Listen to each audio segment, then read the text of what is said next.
Hello and welcome everybody to Spreading the Nerd episode 77. Probably should be like what, episode 82 or something like We're that. way But here beyond we on the are. number for Or sure. probably, yeah. I am your host Clint, and as always, with me is Rick and Nick. Got a kind of an interesting little show for you today. We're going to talk a little bit about the Grand Theft Auto 6 leaks, but not in probably the way you think we're going to.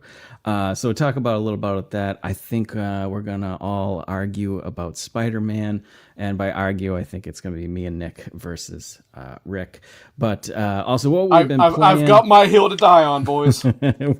what we've been playing, what I haven't been playing, which I'm gonna complain about for a little bit.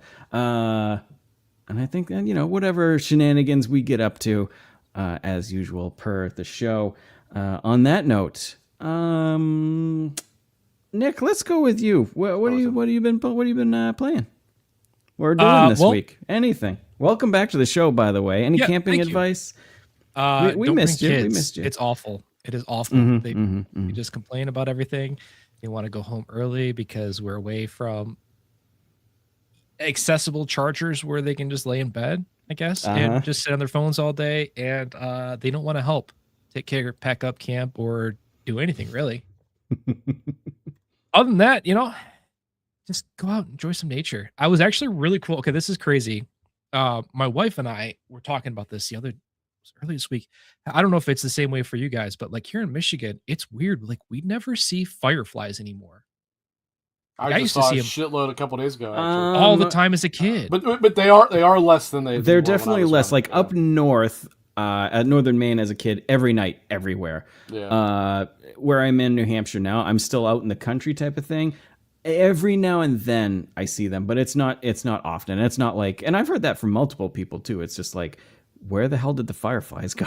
Like we used to, as kids, get them. I mean, look, Joel Miller happened. That's what happened. This is going to be really crazy, but I was that kid that we would capture a bunch of them and smear them to make yourself glow a little bit at night and stuff. It was awesome. There was plenty of them. We didn't have to worry about it.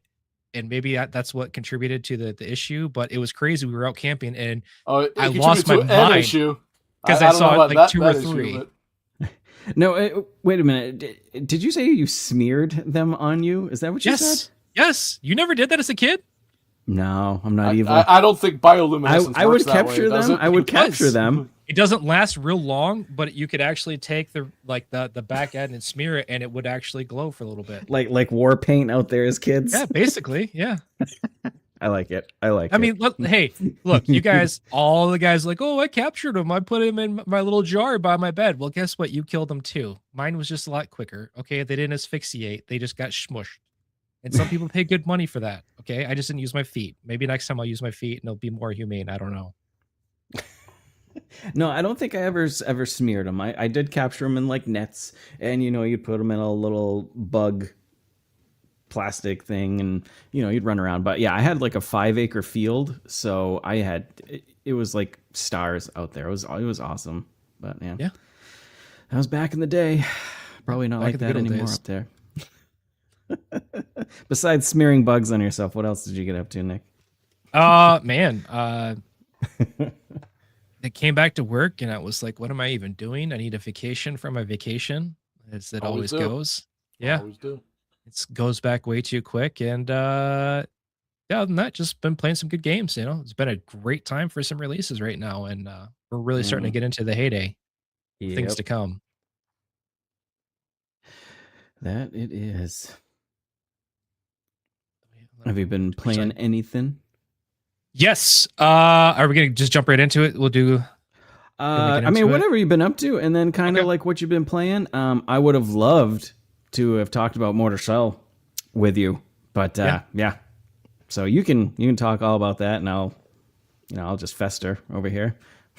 Mortal Shell 2 is a banger slanger. Anybody who enjoys the Souls-like genre, it's really good. I'm not the only one who feels that way. You can ask Silkinit. Silkinit's been loving it too.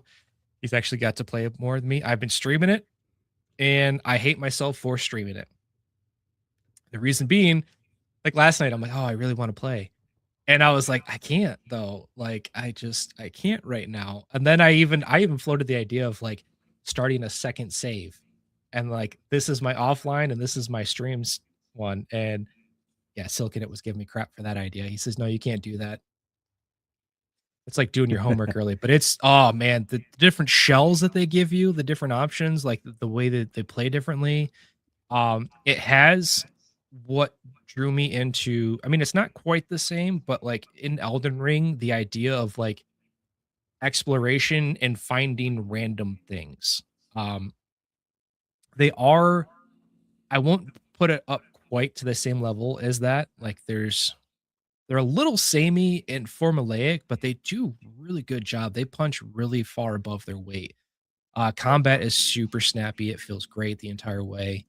Even enemy variety has been pretty good so far. Every little different biome or area that I've gone through, you found different enemies, which is great. And then again, even the weapons, like they all play differently. And I haven't even got into playing with like all the different little, what do they call those, tar stones, which like add little modifiers to your build and can either like fully turn you go from like one to another, as well as like leveling up your shells. Like for example, I like teal. Teal's like if you do a perfect dodge, you go invis. Use your shell ability, you can go invis and come up and do like a mini critical attack on somebody. But you level him up and it gets to the point where he has good poison resistance, which is important because there's a lot of poison enemies. It's Souls like, go figure. But you level it up the first sync level. I now not only don't take poison damage, I actually heal when somebody poisons me. That's kind of cool. Damage. All right. Okay. Whereas there's another one like that's more, I can't remember the name of the one that there's the other base one you start that you find pretty early on, but she does like almost like a scorpion chain that either you pull yourself to them or they pull them to you, and like it does like electric damage, and you can basically buff up how much electric modifier status damage you do to them. So it's pretty cool. He's roboting for you too. He's back. He's back. He's back. Son of a gun! You robot just for a little bit. Just for a little bit. Okay. It's God telling you you're not supposed to play these games on easy mode, and you're doing it anyway. Okay. Okay. So here's the deal. There is an easy mode, but it's essentially a modifier you can pick up. Yeah, and it locks the achievements and stuff though, right? It does, yes. Yeah. It basically all your range damage does. I forgot what they call it, but essentially think of it like they call that posture damage or whatever. So basically it stuns them when you use your range. Okay. Yeah. Gotcha. I haven't used it. There's also, you can turn on a super hard mode early on. I haven't messed with that. It turns everything to night and like everything's like way, way harder, but you got to essentially go to the top of the tower that you, after the intro area and light a candle and boom, turns that on. I'm playing in the normal. So. Yep. Nice. Awesome. Yeah. From what I've seen, I definitely, I love the aesthetic of it and the design of it just looks awesome. And I've really heard nothing bad about it yet, really. So definitely excited to hop into it at some point. It's good. Very metal. Did you get into War Dogs at all today? I did. Nice. I did. That's actually about it. What my name is for. I figured, but I wasn't sure. So War Dogs, right? It essentially started off as a Arma 3 mod, which is like King of the Hill. And it was everybody had to be in the zone, and the longer you're in the zone, like the more of the team that was in the zone, they got points and it started ticking up, right? They put a middle capture zone and then you've got like 3 teams trying to get as many people in there at one time. To whoever it's like a 30-second interval maybe before it ticks over for a point. First team to 100 wins. The more people in there, they obviously, that's who starts getting the point when that 30-second tick is up. There's also like a little smaller little zone that's like high value zone, and anybody in that counts as 2 as opposed to 1. You also have like little towers that you can set up and take over and like build. And you can, when you build certain things on there, you can actually pull the tower or that little high value zone closer to you. The whole idea behind it is like you want to have more people in the zone. When you kill somebody, you go back to like your main spawning bases, which is like 3 kilometers away, assuming nobody picks you up, and it takes forever to get back unless somebody is doing transport service, like doing transport runs with a Right. helicopter or somebody's got a vehicle, then you get a lot quicker. But otherwise, it's like it takes forever. So deaths are really meaningful. Yep. On top of the fact that like your equipment, like Counter Strike, when you spawn in, the different equipment and the tier you go through, it costs more money. The better you do, the more money you have to spend on different things. Okay. But you get money for a lot of stuff. I mean, at one point in time, I just was like, okay, I'm going to spawn in an SUV. And I just like drove it back and forth like 4 or 5 times. And I earned like $7,000, and I average loadout is probably 2,500 fully kitted with like 2 mags, a revive, a health kit, and then like your helmet, your plate carrier, your backpack, all that other stuff. So they give you other options. Even reviving people is worth a lot of money. Like it's 800 for a basic revive, or you use like the quick revive thing that you can carry around with you on a teammate. That's like 1,300. If you get down, like in most games, you get used to like you don't have to be a medic. Anybody can pick you up, by the way. But like you get Nice. used to people in Battlefield, right? They just run right past you. You're down. Yeah. Yeah. And you know that that's going to cost you X amount of money to go back. You can actually sit there and it doesn't increments of 50, but you can go up to, I think it's 500. You can basically bribe somebody to come and get you so they get an extra $500 of your money to come and get you.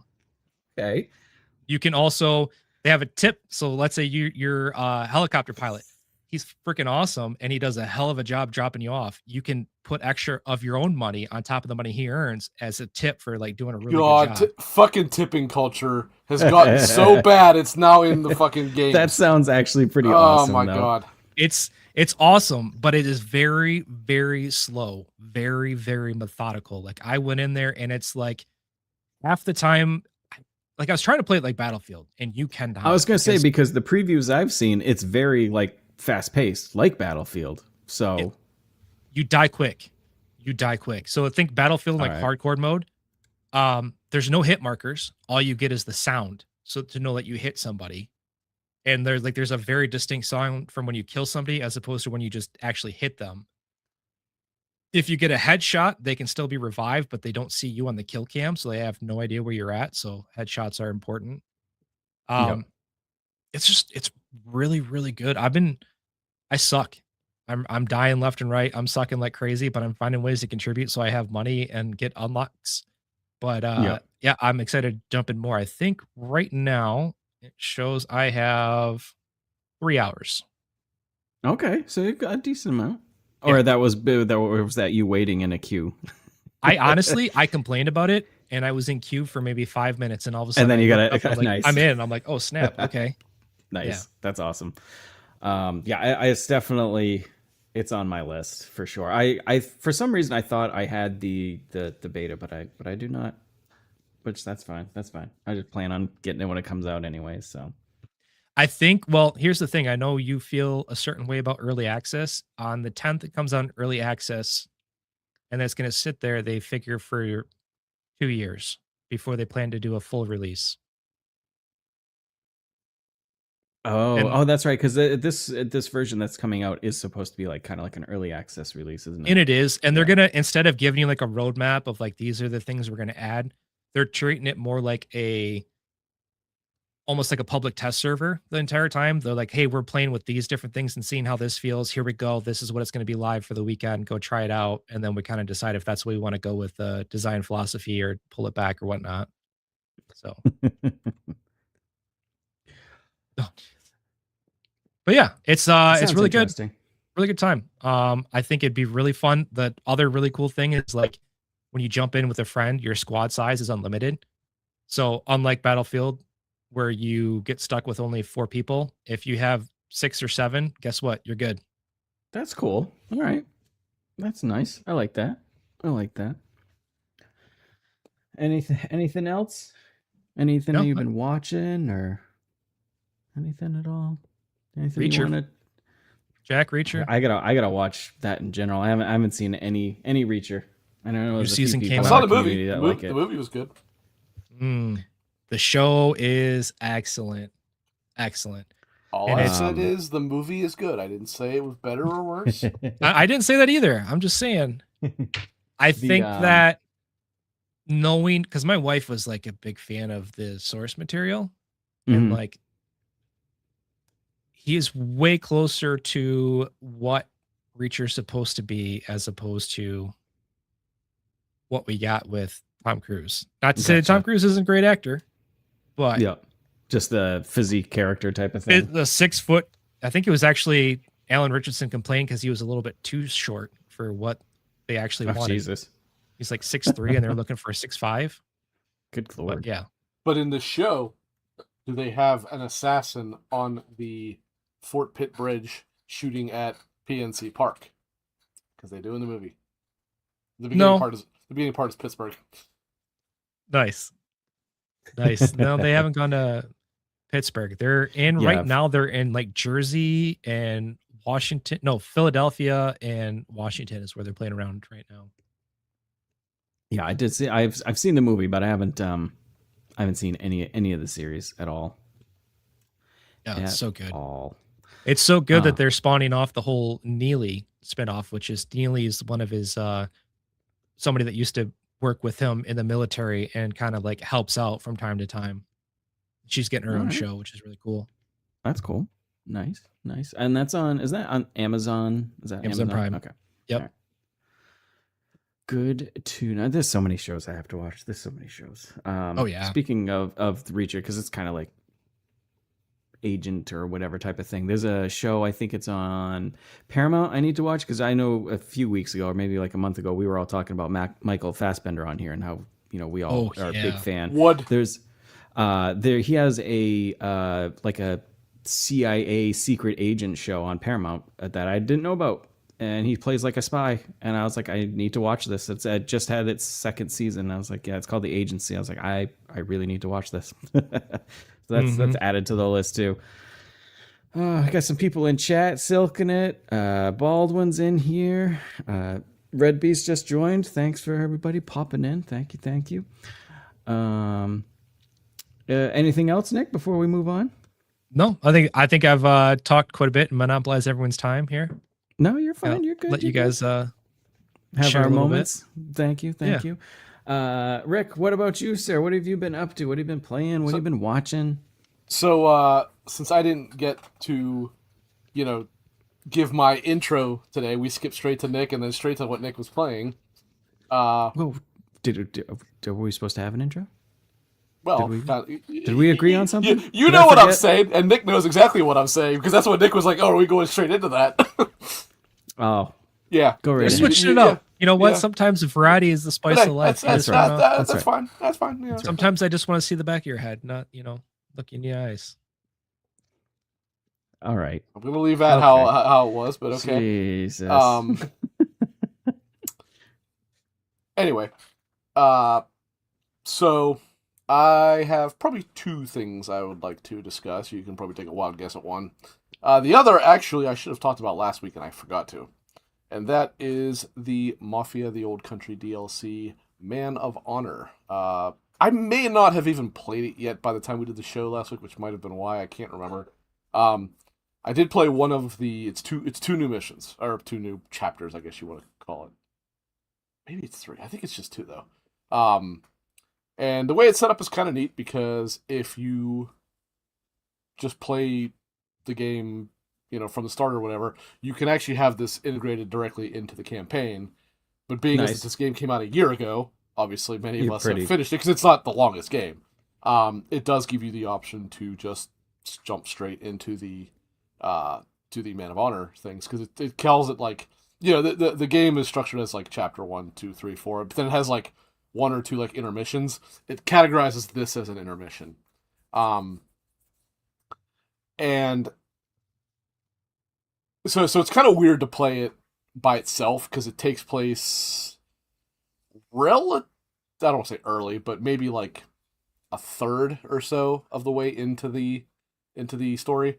So you kind of go back to where Enzo has not yet become a, I don't know if they call him a made man or whatever at that time, but it's effectively what it is, right? See, he's working for the Dawn, but he hasn't really become much of anything yet. But it's cool because obviously the big thing is you are dealing with Enno Salieri, who is the Dawn of the original Mafia game. So it's kind of cool because these games do a lot of referencing back and forth to each other and all that stuff, and like you kind of see the little moment here where he first meets Sam, who obviously is a major character of Mafia 1. And it's very cool. I did the first mission. Like I said, I think there's 2. I've not done the second. I actually think I'm going to probably play it tonight. And it was, I would actually put it as one of the probably better missions in the game. Like, it actually has been cool. And it does add a whole lot of stuff to do in the post-game free ride mode, but I haven't really messed with any of that. I wanted to do these missions first. And then I also was going to actually probably try to do a replay through of it this time in the I forget what they call it, but where they actually like speak in Sicilian and all that kind of stuff. That black and white vignette style. Yeah. Oh, yeah. That's right. That's right. I don't know if I want to watch it or if I want to play it in black and white, but I do want to do it in Sicilian to see kind of how the, voice acting. I mean, not that I know Sicilian, so it really wouldn't really, it would sound fine to me either way. But it is more authentic because obviously they would not be speaking English in this at all because they are very much in Italy the whole time. Right. But nevertheless, if you like Mafia or the Old Country even, it's definitely a no-brainer to get it because it kind of, completes the story. Like Salieri there's a little Easter egg of him in the game otherwise. It's not really a spoiler, so I'll just say it. In one of the missions, there's all like the collectibles and stuff like that. You can find I guess like a newspaper clipping. Oh, I'm sorry, not a newspaper clipping. It's his arrest paper, like saying what he's in jail for and stuff like that. But that's just it. It's just supposed to be like a reference to that. Whereas now it's like, hey, this directly does, show that he worked with Don Teresi and all that stuff. So very cool. I really do like that game. It was, I think I talked about it last year when I finished it. It's a little bit of a predictable story, but it was good nevertheless. And I did like the whole going back to 1904 through like 7, something like that is the time period where it takes place. And I think I said it before. The part that amazes me the most is how much I actually like the driving in it, despite being old shitty cars like that. Like there's not a lot of them. Right. One other thing I want to say, and this is more of a reference to everything else. Now, this technically was introduced in Mafia 3, I believe. I don't think it was in 2. So it was in 3, it was in whatever the remake was called of Mafia 1 and Old Country. Why has nobody copied the idea that they did where when you're driving around, instead of giving you a fucking stupid mini-map to be staring at the whole time, they have those little in-world like signposts pop up to show you where to go? That is absolute brilliance. Yeah, they that's did right. That. That's true. I forgot about that. like that is such a good idea. It is cool because it looks natural. Like it actually looks like it's part of the world. It just looks like a signpost like on a corner, but it tells you when you should go straight or when you should turn left or right or whatever. Yep. And it's like that was such a good idea that nobody has copied, and I don't understand why. Because get that dumb mini map off the screen anytime you can. Get that off the screen because that is so much cooler. And I cannot believe nobody copied that idea. And the other one, to probably nobody's surprise, is I did want to mention a little bit of Stalker 2. Because yesterday, the big 2.0 update, as well as the Cost of Hope DLC, which is the first of the 2 major DLCs, were released. Now, obviously, I have not much messed with, well, not at all messed with Cost of Hope. I technically have started the story chain, but I haven't done any of it yet. But I have messed around a little bit with some of the stuff that is added to the 2.0 update. I mentioned to you guys I actually found a pair of binoculars, so I was pretty hyped about that because there was no binoculars in the game until this update. Which is wild, which is crazy. Even scopes would, like, there weren't even a lot. Like initially there were, I want to say, just like ACOG level scopes, which was like 1.5 times. Then maybe about a year ago, update 1.5 or so, somewhere around there, they added the 3-line rifle, which is basically the Mosin Nagant. And that has, I don't know, maybe a 2.5 times scope, something like that. So even then, it wasn't very, well, it's because they were hiding the A-Life, kind of having a rather restricted distance to work. But people bitched high and low about it not having it, because obviously they were a pretty major tool to use in the original games. So they did finally add them. It does still probably need the A-Life to be bumped out a little bit. I think people have figured out it caps out somewhere between 100 meters and maybe 110. They probably need to push to get somewhere around 150, because then you'll do a pretty good job of hiding kind of all your seams that way. But nevertheless, I was pretty hyped to get it. First thing I did was I climbed up on top of what's it called, the place in the garbage, the slag heap.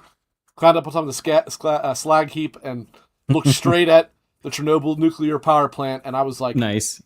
I'm gonna be inside of you soon. Be ready.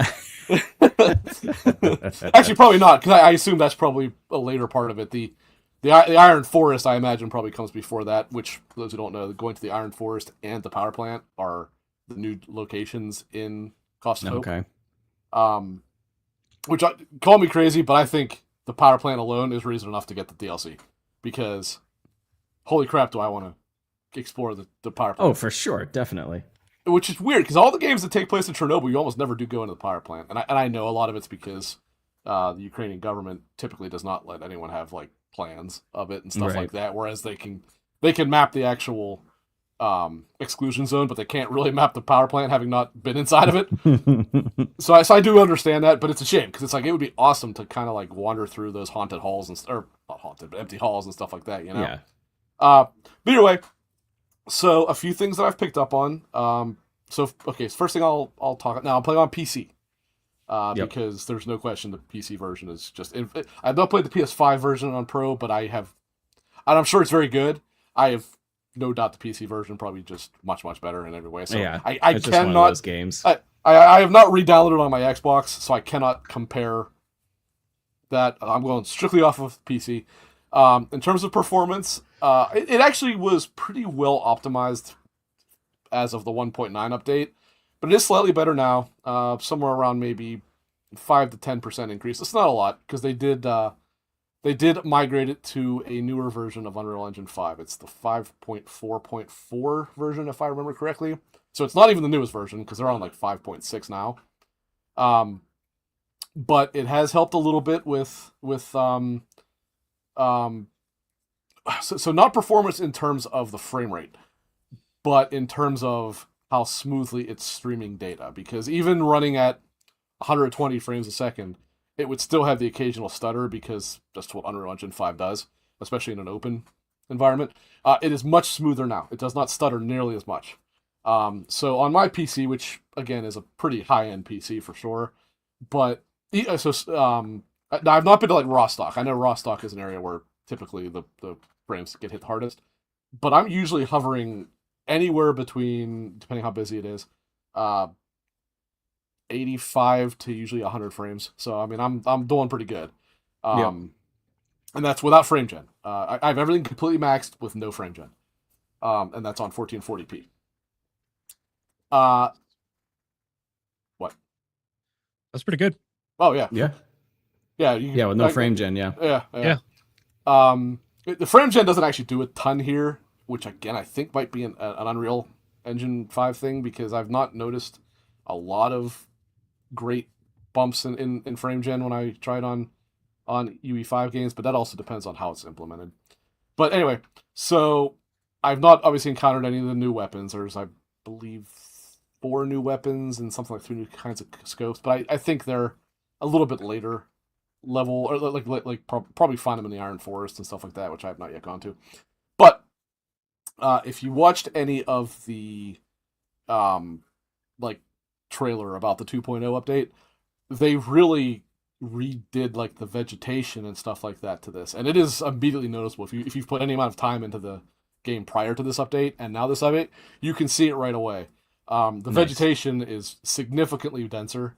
Now that said, Not everybody is wild about it, and I don't agree with them, but I understand where they're coming from. It's a lot more lush and colorful as opposed to kind of the muted, like dead look.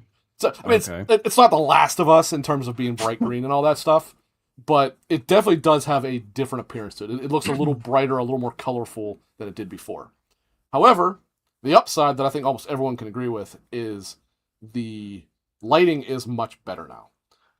Previously, if you were inside and then looked outside, it would try to emulate the whole like you're in a dark location looking out to so it would be real Right. washed out. But they probably overdid it, and they especially overdid it the other way, where you're outside looking into a building and it'd be just pitch black, you couldn't see anything. So it's much better that way now. And the big one for me that I've noticed almost right away is how much better the lighting effects are at night.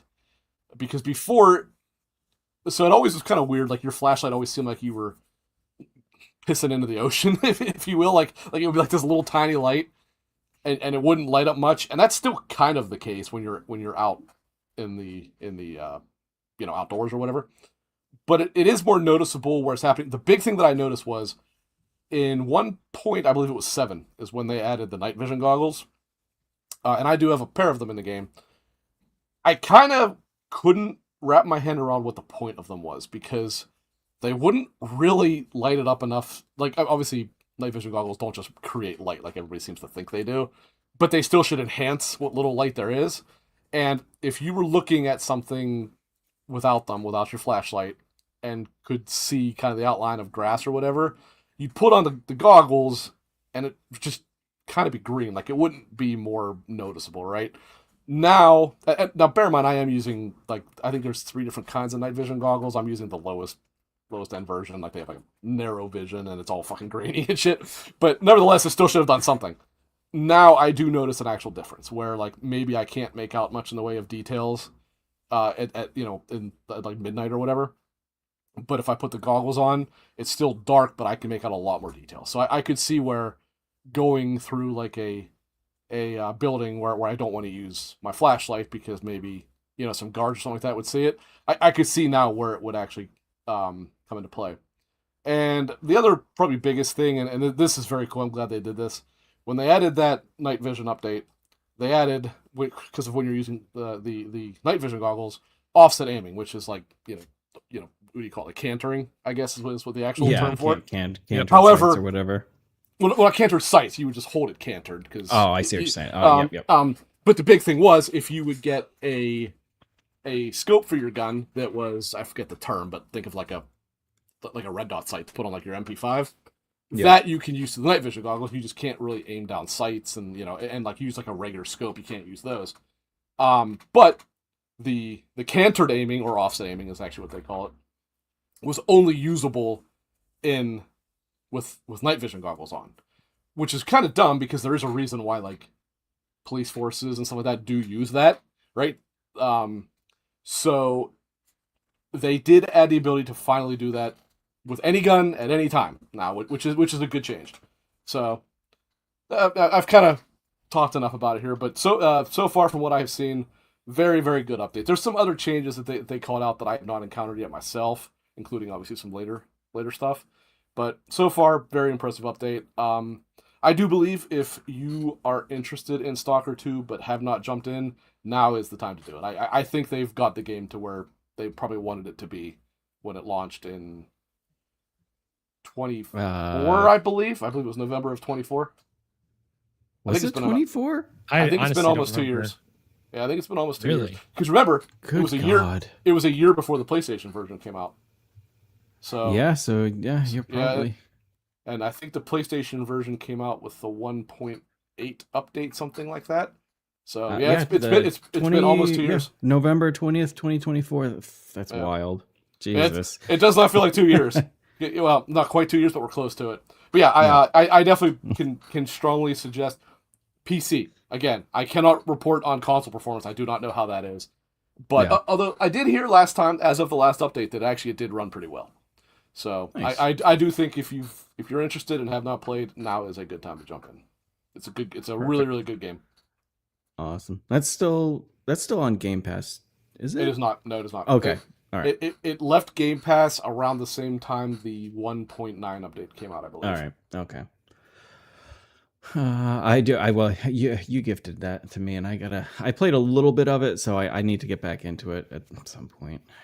Here, I think I especially with this got you the update. Ultimate Edition, so you should have. I the think cost so. of Yeah. Home. Yeah. Yep. So I'll check that out for sure. I think I downloaded it yesterday actually because I didn't have it on. So I'll definitely get that. And I will say, for anybody that doesn't want to believe me, there actually are a lot of reviews out there. Some reviewed Cost of Hope, some reviewed the update. Most kind of reviewed both. And most reviews I read did seem to agree with what I just said, which is like, yeah, there's still a couple things they can iron out, particularly with the A-Life thing. That's constantly being adjusted. But most people did say, like, yeah, this is now really where you want the game to be. Nice. Well, good to hear. Yeah, hopefully I'll get to it. Anything else before I chime in? I don't think so. I don't think I have anything else to really talk about.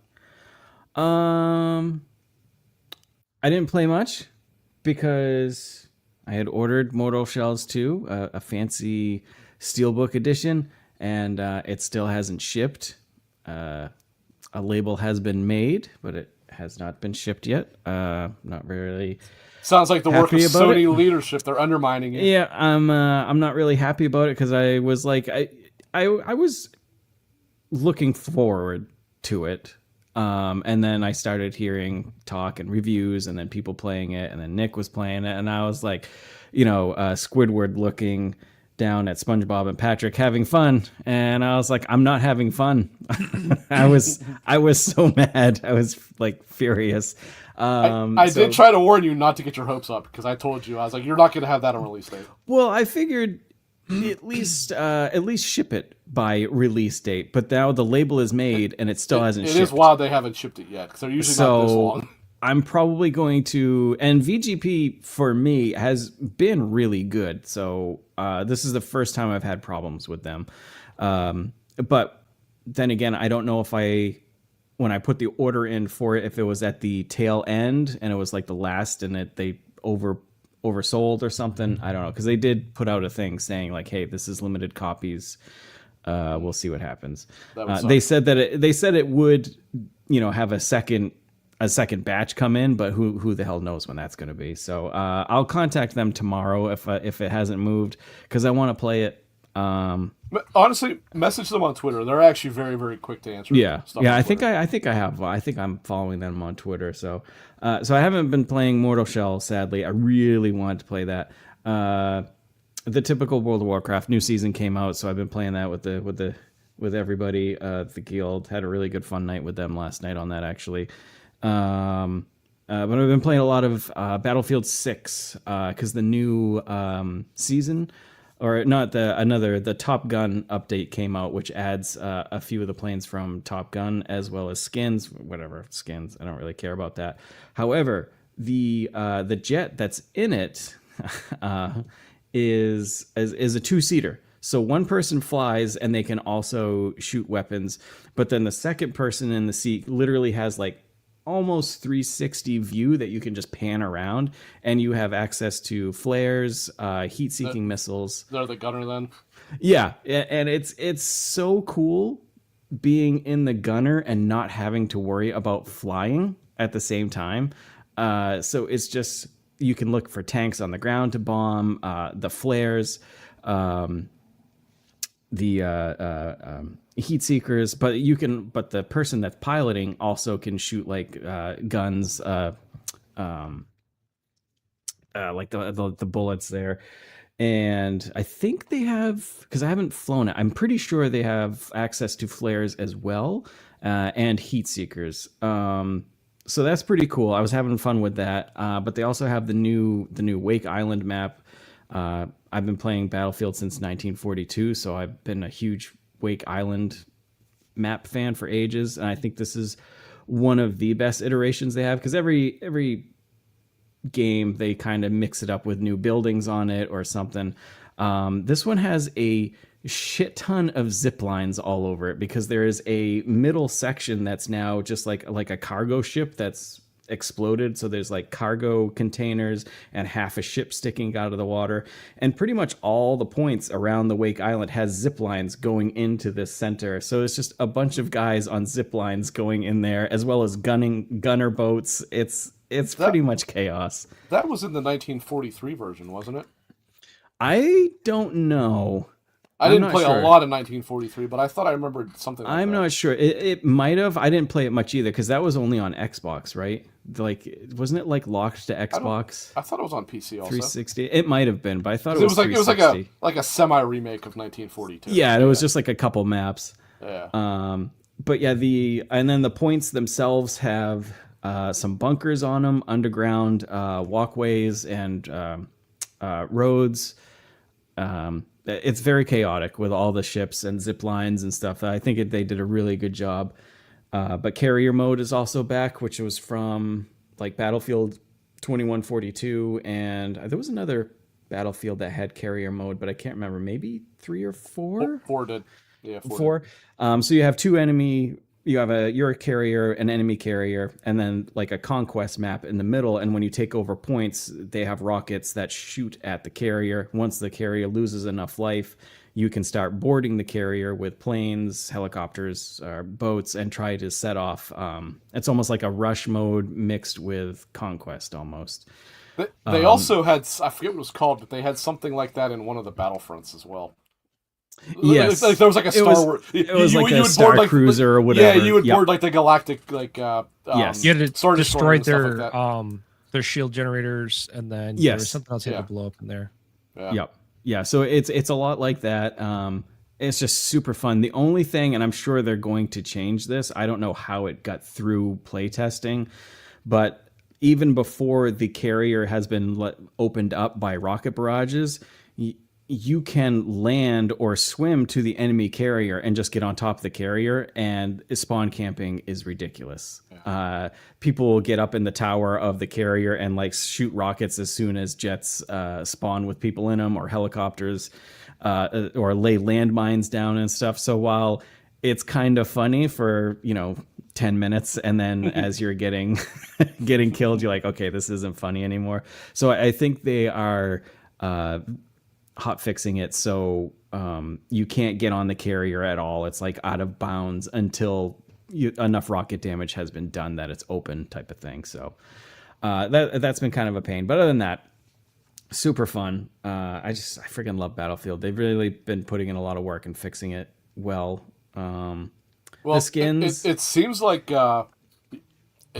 since a lot of the wind has been taken out of the sails of Arc Raiders, they're kind of like, hey, let's get back on this, because we'll get people back. Battlefield 6 was going fantastic, and then Arc Raiders came out, and it just went away.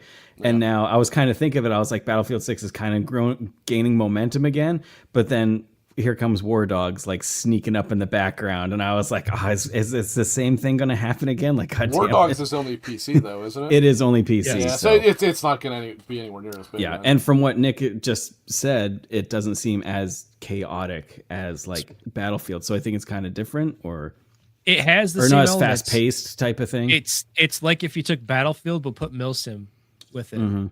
So destruction and vehicles and over the top, but more full Milsim. Milsim has an audience, but it's not anywhere near as big as like Call of Duty. So I think that I'm sure it'll take some people, but I don't think it'll take as much as like Arc Raiders did when it came out. Right.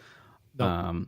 Speaking of Arc Raiders, you see they canceled the expedition. There's nothing until January of next year. Jesus. No. I knew they were. That's how you kill your game right there. Well, nobody was doing the expeditions really. Oh, yeah, and then they were also. It was kind of near the beginning of this year. They put out a thing because they were doing like every month they were doing small content updates, which was fine. It was like a little drip feed, and then they were like, now we're only going to do 2 updates a year, like major updates a year, and that killed a lot of like. Well, and the fact that like we're going to add some new arcs, and they're like, we already had these. You just put wings on them. I know. Yeah, it sucks to see it because I mean I put in like almost 300 something hours in that game. I love that game, but the decisions that they're making is just like, ugh, God.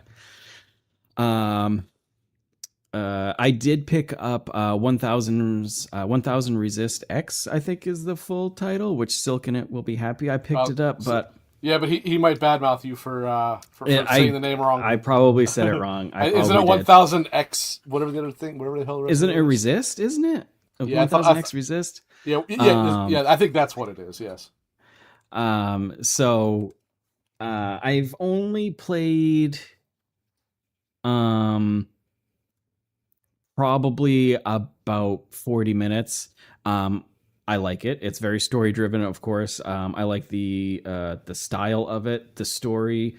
While I like it, I'm completely confused because I kind of know what's going on, but obviously there's much more story here. But picked it up on Switch too because I always wanted to get it, but it's just not a game I wanted to play on like my PC or sit down on my TV and play. I just never wanted. So when it was getting announced for the Switch 2, I was like, yeah, this is where it's gonna be. So I picked it up on Switch 2. It was also like $12, bargain bin. So I played that a little bit, but not enough for me to like really comment on it or whatever. Other than that, yeah, that's pretty much all I played. I did go and see End of Oak Street last weekend, which is like the new dinosaur movie with Anne Hathaway and Ewan McGregor. Good. A super fun movie. The dinosaurs are done really well. They don't hold back on because I was wondering from what I saw in trailers how much the dinosaurs were, because it was almost like the dinosaurs were going to be like an unseen monster type of thing. It's not. They are in it a lot, full force, chomping people's heads off, biting legs off, tossing people aside, destroying houses. I'm like, yes, this is fantastic. This is great. It's got a good like little science fiction story to it. Good ending. Just a really good, fun dinosaur movie. So if you like dinosaurs or sci-fi, definitely get this. And Anne Hathaway, as usual, even for a movie like this, is just like a fun movie. Like Anne Hathaway's like, no, I'm gonna act my ass off in this. And there's scenes in it where I'm like, Jesus, I don't have to. Oh yeah, she's great, but I'm just like, you don't have to act this good in a dinosaur movie. Calm down. But yeah, it was good. Silking it. We need to get some Banhammer in here. Castle, I know you're lying. You better be lying. Hate dinosaurs. Hate dinosaurs. We don't do that around here. What would Calvin say if he heard that? Oh my god. But yeah, other than that, that's pretty much been my week. Also, I really wanted Mortal Shells this week because next week is the week that really starts heavy for me with the Star Wars and Aliens Fireteam game, and I know I'm going to be... Metal Gear. You forgot about Metal Gear. Metal Gear as well. And Metal Gear, I haven't played Metal Gear Solid 4 in forever. So I'm kind of like inside my head, I'm saying, I know it won't happen, but inside my head, I'm like, I'm going to get this. And then I'm going to play all the Metal Gears. I'm going to play them all. And then I'm like, I know that's not going to fucking happen. But the reality is that's what I want to do. That's not as crazy as it sounds until you take Peace Walker and 5 into the equation. That's when you start getting, and now you're into the hundreds of hours. Exactly. So like, I'll be driving around work and I'm like, oh yeah, I can just, I can play them all in one place. This is so awesome. And I'm like, I'm not going to do that. I'm not going to do that. I want to, but I'm not going to do that. Yeah, that's out next week. Then Aliens Fireteam, and then the Star Wars XCOM games out, and then after that, it's Dawn Walker. Also, I may have lied, Silken. It actually might be next Friday. It might be the 28th. I'm not sure exactly on the Metal Gear, but randomly small little thing, nothing too crazy. But I saw today that Dawn Walker, even on the PS5 Pro, is locked to 30 frames. That kind of you get 40 on a balanced. They can get 40. Oh, okay. All right. Okay. Which is interesting because how is it balanced if there's no performance mode? Yeah. And while I'm very, very excited for that game, I'm like, if I was a pro owner, I'm like, I want 60 frames, even if it means it's got to be cut down. Better be ready. That's not going to be a guaranteed thing moving forward. I'm telling you. I've been telling people for a long time. Yep. Which sucks But just knock it down. Buy a Knock the PC. graphics down. Yeah, exactly. Get a PC at this point. Just get a PC. Well, It's super good luck easy. now. I mean, yeah, you don't have to sell a kidney or anything. It's super easy. Just go It's down to the fine. store and It's pick one up. fine. Yeah. So long as you won the lottery, it's no problem. That's right. It's so ridiculous. Well, I So will say the ridiculous. sad part is if you're interested in a PC, you cannot wait. You got to just jump on it because it's not going to get cheaper. It's not. Yeah, I gonna mean, get It's going to get all- more. It's going to get more. All the news articles out there saying like, yeah, all the RAM has already basically been bought up by And AI. motherboards now are Uh, starting to Motherboards are skyrocket. going up. Yeah. Memories skyrocketed. SSDs. So if you're even on the fence, just buy one and Yeah. just go into Like, debt and just do it. It's sad, but it is the truth. Like Yeah. you cannot wait anymore. You cannot do the I'll do this. You know when I like Yeah. if you want it, if you don't jump on this, you're going to be paying 50% more in 6 more months. Maybe not 50%, but you're going to pay a substantial amount Maybe. more. I wouldn't surprise me. Yep. It wouldn't surprise me. Oh god, yeah, Baldwin. May the AI bubble pop catastrophically soon. Yeah, I hope so. It's It not kind gonna of reminds me of happen the soon, housing but- market No. a few years ago. You know, like where interest rates dropped down to 3%, but like the value Mhm. of homes like skyrocketed, and everyone's like, "Oh, I'm not going to buy now," and all of a sudden, like interest is what, like 6% now. Yep. So it's just like, Yeah. you pay And the way houses are even money. more. Yeah. Yeah, Yeah. yeah, exactly. It's like, oh, I should have bought then. I don't know what you're doing. Yep. Yeah. The housing is, God, that's especially been- around that's like, been ridiculous tourist for a areas long and time. stuff. Yeah. It's just awful. Just awful. Do we want to talk about Spider-Man first? No, or, like I said, should we get Grand Theft Auto out of the we way? probably need to talk about Spider-Man last because, like I said, I don't think I can talk about it without talking about spoilers. That's fine. But yeah, so Spider-Man. genuinely, that Spider-Man should is probably going to be the be a last thing we spoiler. talk about. Spider-Man's Well, going to be a it- spoiler. At least when I talk about it, because my opinions on it largely deal around spoilers. So I Yeah. don't think there's any way for me to talk about it not talking Yeah. about spoilers. And honestly, Grand Theft Auto, we're not going to talk about it too much. I just kind of wanted to talk about it a little bit more because it's pissing me off more than anything. So as I'm sure pretty much everybody knows, Grand Theft Auto 6 has been leaked. Supposedly it is a the full game, but I guess it's like maybe a year to a 2-year-old build, possibly, by a person named Leeks. Leek. I've watched a little bit. Like, so we're not going to talk about what I saw, but I'm just saying, like, I've watched a little bit, whatever. The thing that pisses me off is the fact that, you know, it's leaked and I don't know, like it's an older build, but this person is like, I don't want money. I just want an apology from Rockstar. But yet, all over his videos is plastered a QR code to his crypto coin. And it's like, okay. It's a grifter that's co-opted a legit movement and just like trying to paint himself to be a fucking hero and just painting the whole entire thing, any movement that they had going with it's tainted now because of his association with it. 'Cause we all look like asshats. Right. Yeah, because he's basically was calling out Rockstar because no physical edition. You said it couldn't get leaked. Well, blah, blah, blah. Here you go. Like, okay, cool, whatever. And also... I mean, I don't remember them ever saying it couldn't leak. I remember them saying it was less likely to. There's a big difference between those two things. Less likely. And also, Rockstar has been silent about it, but apparently what I've been reading is that Rockstar can't say or do anything right now because of whatever agreement they had with Netflix has them under contract that they can't say anything about any gameplay or something. So that's why they've been so silent. That's what I've heard. I, don't know if that's 100%, but that's probably what it is. And also the last time when Grand Theft Auto 6, the original trailer leaked, they were like, nope, here's the full trailer. Here is the actual gameplay. And then they talked about it and all that stuff. Whereas now they're silent. So I'm pretty sure it was a while after. Because I thought it was pretty quick. The original, if you remember the original leak, you never saw any of that in the. But that's not out of the ordinary because Rockstar have a very specific way that they do their trailers. Like they have your first teaser trailer, which will just show you kind of the world, and Right.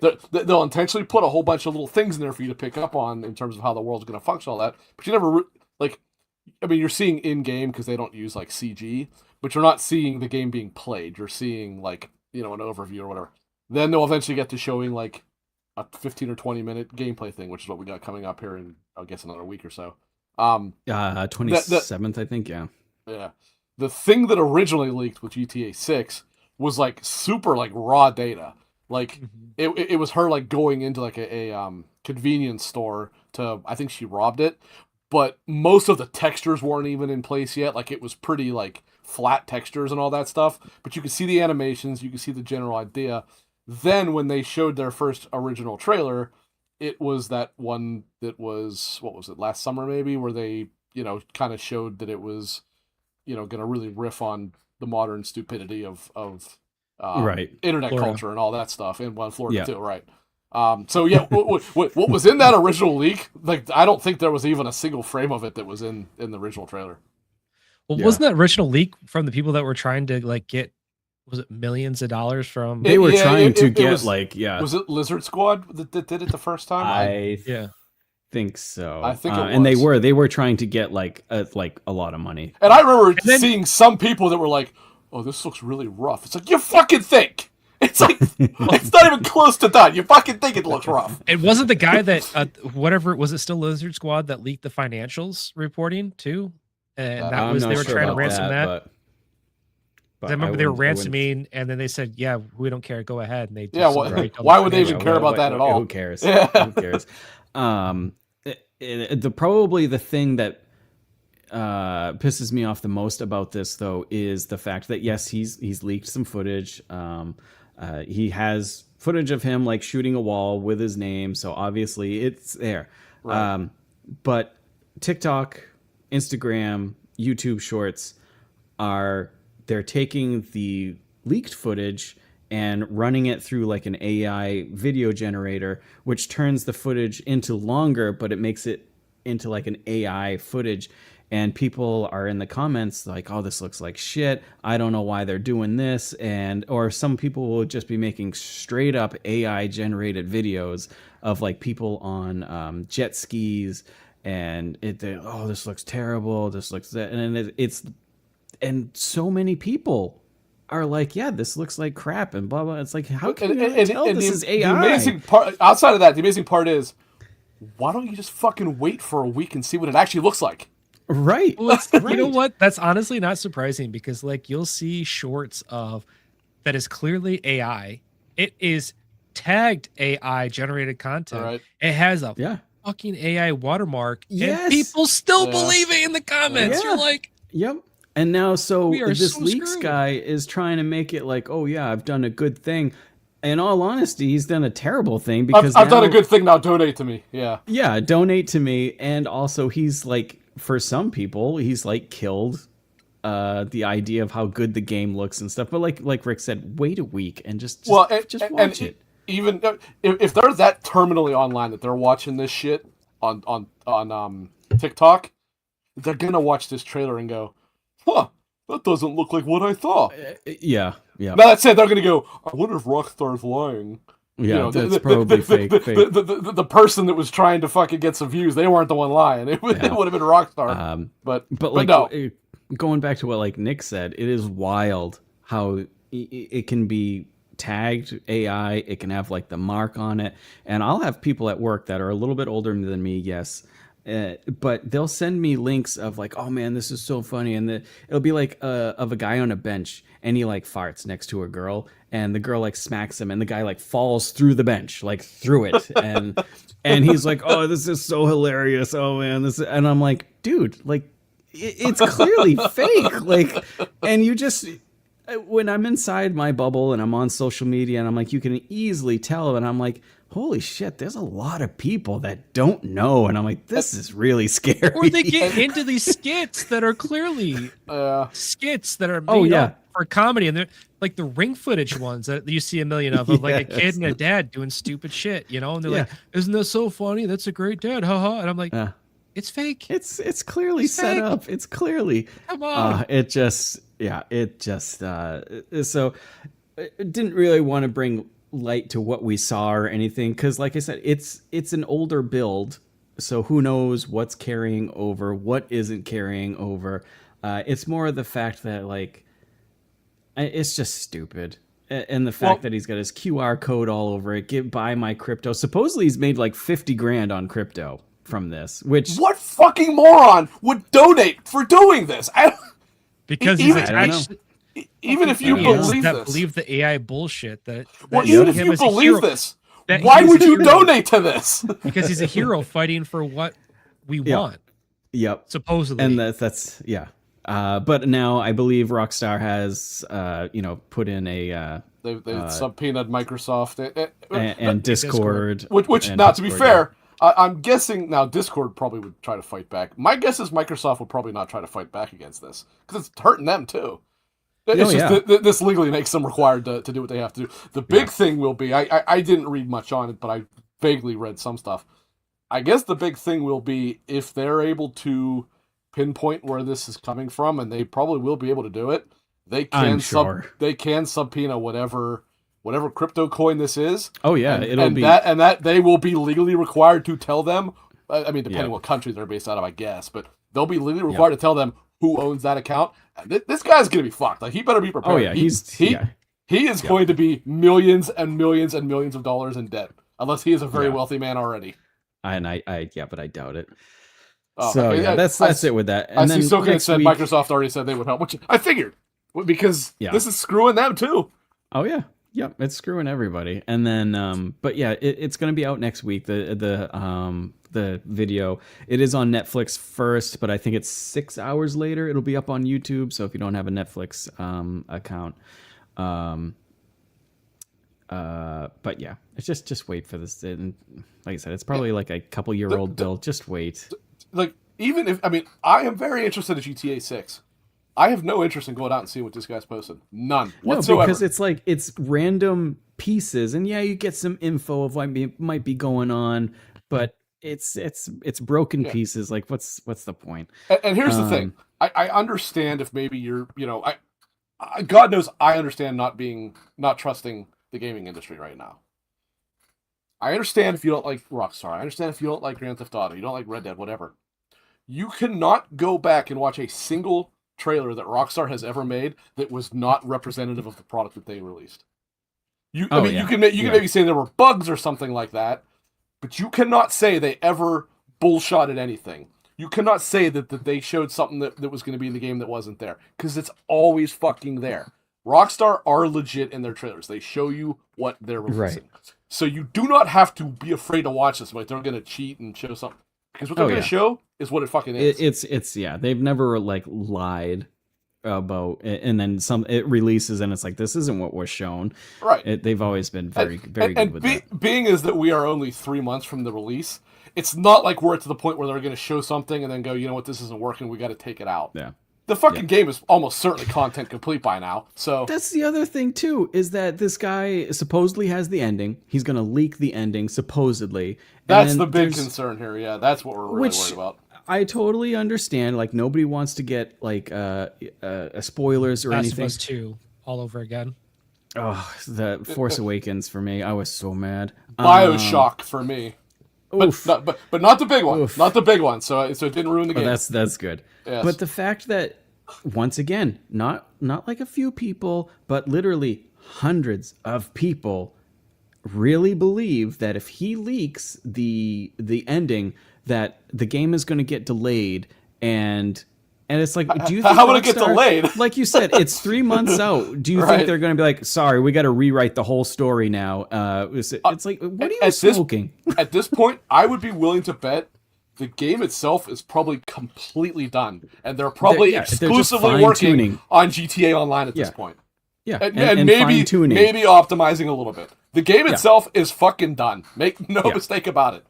Yeah, it's probably been done for ages, and they probably just been bug fixing. And this game is probably going to come out as the most fucking polished thing you'll ever see, considering how long they've had to work on it. I hope so.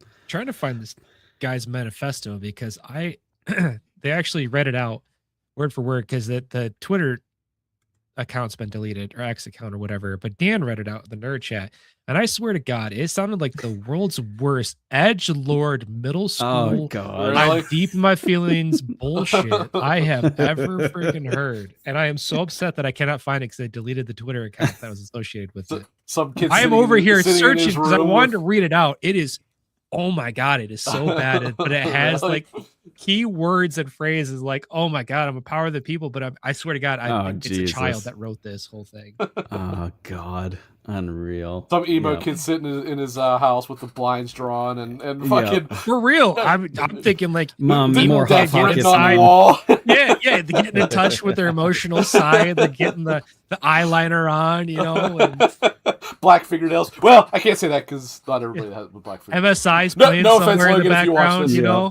Miss Fucking Murder. MSI. Jesus. Or sorry, AFI. Miss Murder. Yeah. Remember back when AFI was good? Man, I miss those days. Up through Sing the Sorrow. I will even defend Sing the Sorrow. Everything after that was fucking trash. Still play music video. Don't play music video. No, God, can't do that. Oh, Jesus I was like, what are you talking about? Christ! What a crock of shit. That didn't take long to get nuked either. Holy hell! No, it was like instant. Oh, some obscure emo band? I think not. Yeah. With your 5 viewers. Because, like, I have literally had copyrighted music that I played on stream, and it only got nuked in like Russia and like China or something. Yeah, like that. there's other countries where like, and it'll just be parts of the YouTube video that goes blank and then it comes back. No, it's like, no, you're done. That's like, okay, whatever. Well, it's the fact that YouTube is run completely by AI at this point. So yeah, it's awful. Let's jump into Spider-Man. But before Spider-Man, a little bit of movie news or TV series news. They did confirm, just to let everybody know, that Dave Bautista will be portraying Kratos now in. I don't think that's a good cast at all. I like him, but I don't know. I really like Ryan Hurst was so good. I think he was a really good pick. So yeah, I don't know. He's. Here's what I will say. Batista's always surprised me. And he's always, every time he's done anything, he's always shocked me in where he goes in the different characters he goes to portray, and that he really does, he gives it his all and really tries to challenge himself. So I think, I don't know if he's the best casting choice, but I think like the physicality is going to be there, and he's really going to, it's not like he's going to phone it in. Yeah. So and the other thing was like, other than Dave Bautista, it's like, who? Well, for some reason, there's this, and I don't mean you guys. I have heard this continual talk about like, well, who can you cast because he's like 8 feet tall. I'm like, fucking. They don't have to be 8 feet tall to appear 8 feet tall in the fucking show. Right, yeah. Like, but you can't do Tom Cruise. I'm sorry. Newsflash, we all know hobbits weren't really that height. They were full humans. Yeah, I kept hearing that. I'm like, guys, they don't have to go out and find fucking Andre the Giant to play Kratos here. They can do this in fucking post-production. No, and I have a question for you guys, though. Yep. Does that completely kill any chance of him ever playing Marcus Phoenix in a Gears of War movie? I don't think the thing's ever going to happen anyway, so it doesn't matter. And I'll be honest, I don't want him as Marcus Phoenix. So, but I think they'd still be able to do it. I think. Do you want him as Marcus Phoenix? Really? I don't want him as Marcus Phoenix at all. He has campaigned so hard for it. I know he has, and that's really why I don't want it, because in most cases where that's happened, it has not worked out very well. Would you like to speak on this one, Nick? Panda's wrong. He's wrong about a lot of things. He's very upset about I actually sent it to you, Clint, and I sent the same short to him about the Dungeon Crawler Carl and how I feel about people who refuse to read the series. Yeah. So he's feeling a certain type of way about this right now. So how do you feel about me, Nick? I'm not familiar with this. I think we've talked about it before. I think basically, anybody who I recommend Dungeon Crawler Carl and they still refuse to listen to it or read it, you're dead to me. You're a terrorist. Okay. You're a terrorist. Jesus. I am a terrorist. I won't argue that. Yeah. The one thing I will say about Dave Bautista Says the guy who won't play Uncharted and I don't want to hear fucking I'll play Uncharted 4. I don't want to hear that. Because he's going to play Uncharted 4. Don't even start. Jeez. Don't even fucking start. Don't even fucking start. Oh my god. You started. Oh my god. You started. I will say the one thing about Dave Bautista, I'm not like trying to put the guy down or anything like that, because obviously he's fucking way in better shape than I ever could be. But like, I'm glad his physique is now, because he's like lost weight or muscle or whatever. So he's got the old man he's not huge yeah. like he was in other films and Guardians of the Galaxy, which I don't think that would have been a good fit, but now I think his physique now is a bit better. He was phenomenal in Glass Onion. Honestly, I'm just gonna put that out there. He was really good. He was also good in M. Night Shyamalan's The Cabin. I think Knock at the Cabin. Yep. Yes, that he was good in that too. Decent Blade Runner, I thought too. Oh shit, that's right. We have a guest appearance, guys. We have a guest. And then Dune. Where's the guest appearance? Yeah, phenomenal in Dune. Phenomenal in Dune. Where's the guest appearance? She's next to me. She's not jumping up on the chair. All right. Well, if she jumps up, we'll say hi. There we go. There we go. Hey. There we go. I like how she's instantly like, I am distinguished. Hey, puppy. Look. Nice girl. Speaking of Dune, I got my Doomsday tickets. I'm so excited. While we're talking about movies, I guess we could go into Spider-Man, which will probably be about the last segment, because we'll probably all be mad at each other and won't want to talk at the end of this. We might be mad at me. I don't know about each other, but but before we get into it, just to give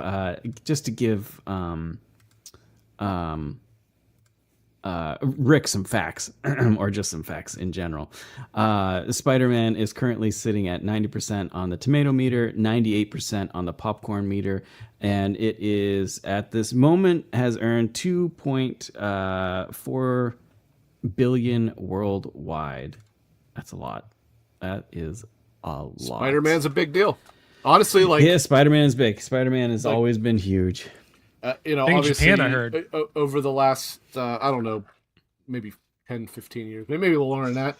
Like, you would genuinely think that Batman's like the biggest superhero. No, the reality is Spider-Man's way fucking bigger than Batman. Yeah.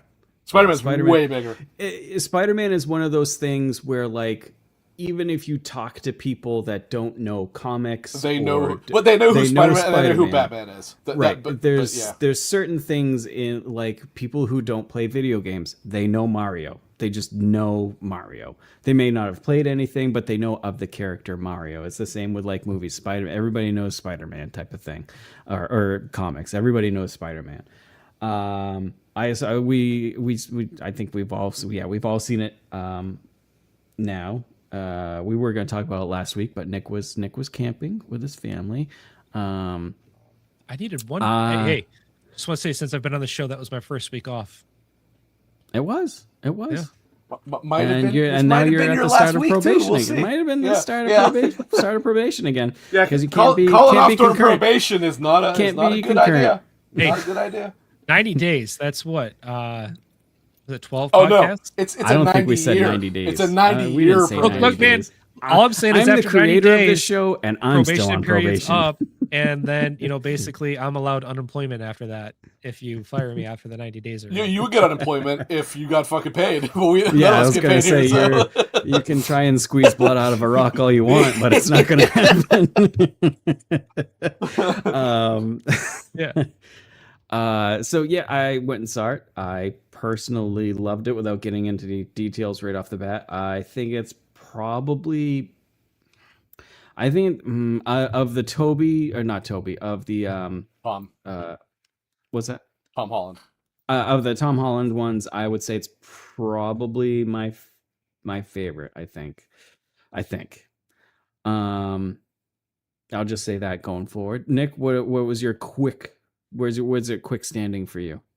It almost ruined the Odyssey for me because I saw this first, and I really came off that's right. I was here, and then you had to go to a slow burn, And it really a very made me, slow like, burn. very slow burn. And I was like, oh my God. Like I came from, it's my, I don't care.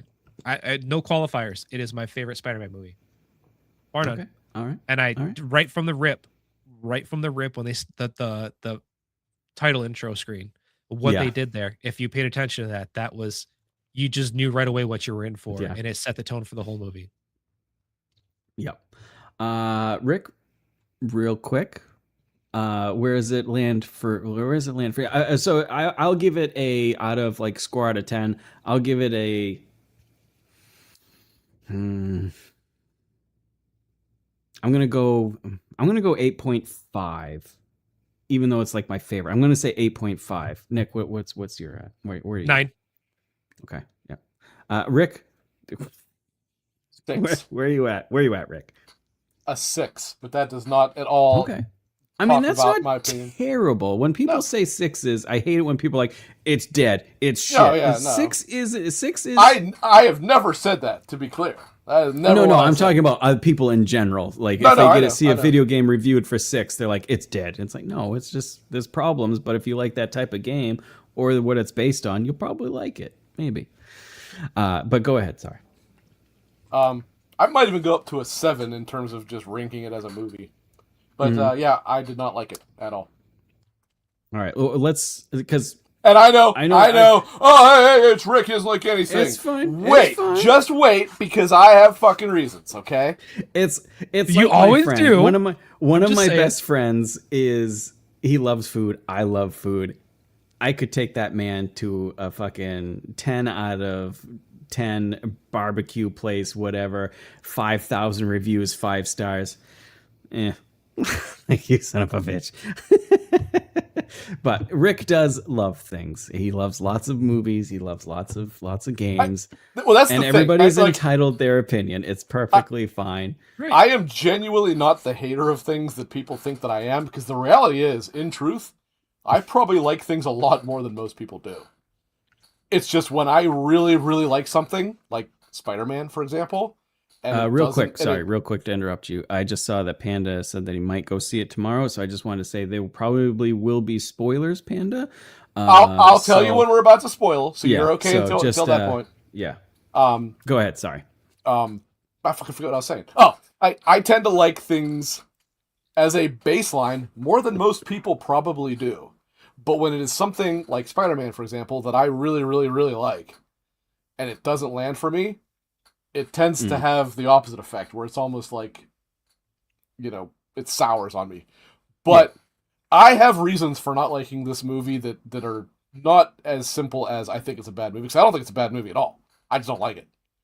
And that's what we'll get into, because that's going to involve the spoilers, but we're not there yet. Yeah, it looks like Panda says he doesn't care. It's been ruined by feeds. Well, no, but the so TikToks, can the it socials, does, and other people might. So I'm still Yeah. going to call out when we're getting. I'm just that point. putting it We're out not there. yet. I have not ruined it for him. None of that information has come from me. It sounds like you ruined it for him by not going with him. Oh. Panda, Oh. Panda, yes, no. Fair enough. Fighting He wasn't allowed to. He wasn't allowed to go. He wasn't allowed. He had parental duties when I went. So Awful. I hate being an adult sometimes. yeah, it is. It sucks. So yeah, I guess we'll kind of go into basically going forward from here. Probably going to be spoilers that randomly come out. So yeah, I'll give you. Well, yeah, few let's give seconds. Silking it. You might want to tune out now, Panda. If you don't care, so be it. But if you do, yeah, we'll give you a couple seconds. Here. So one of the first things that you had said, Rick, a character, which I'll say in a second. Hold on. Silking is still here. Silking is still here. All right, Silking it. Thanks, buddy. Silking it. We'll see you later. Thanks for See you, hanging out, man. Silking it. Have a good one. All right, Good we'll give luck you with 10 more seconds. So yeah, there was a character, and we'll talk about it. Caleb, why is this a GTA 6 stream and not a Dune 3 and IMAX people scalping tickets? The real story. Real quick, just to give people more time. The fact that Dune 3 IMAX 70mm tickets are going for $4,000, selling, not up there, selling for $4,000 is wild. For a Absolutely fucking wild. Here's what I'm going to tell you right now. There's Maybe people a hot who take. don't deserve to have money. Right. This is maybe a hot take, but I I guarantee argue you it's that not, because I'm going to agree with you. I'm gonna say that Dennis Villeneuve, or however the hell you pronounce his name, Villeneuve. his movies are way more important to see in IMAX than Christopher Nolan's. Yep. Because of just I will agree with sense, that. Well, that his may sense be. of scale that he does everything with, in the way that everything is shot, is just. And that may be. I'm not arguing that at all. There has never been a single movie made in the history of man that is worth $4,000 to go see. Not one. No. Not one. I would never pay it. I would never pay it. But yeah, it's just and 70 millimeter IMAX tickets, Odyssey tickets, were going for insane amount. Now, when I say 4,000, it was 4 tickets, so they sold for like $1,000 each. That's which is just insane. I can see if it is genuinely like the moment of your year, I could see like $100, maybe 120. $1 more than that, absolutely not. It's a fucking movie. It's a fucking movie. I don't think Taylor Swift tickets even go for that high. No, for her Eras tour or whatever. It's insane. But it's just ridiculous. But yeah, back to back. Yeah, Dune 3. I can't wait. It's literally December 18th is going to be the best day, quite possibly, of like the decade for me. I am just so insanely hyped because Doomsday, I'm excited. Whatever. I'm seeing what it's going to line up. But Dune 3, and I have a feeling it's going to land well. If Dune 3 lands the way it does, it is quite possibly going to make this my personal favorite sci-fi fantasy trilogy, like of all time. Star Wars, The Hobbit, Lord of the Rings. It is that good to me. It's just phenomenal.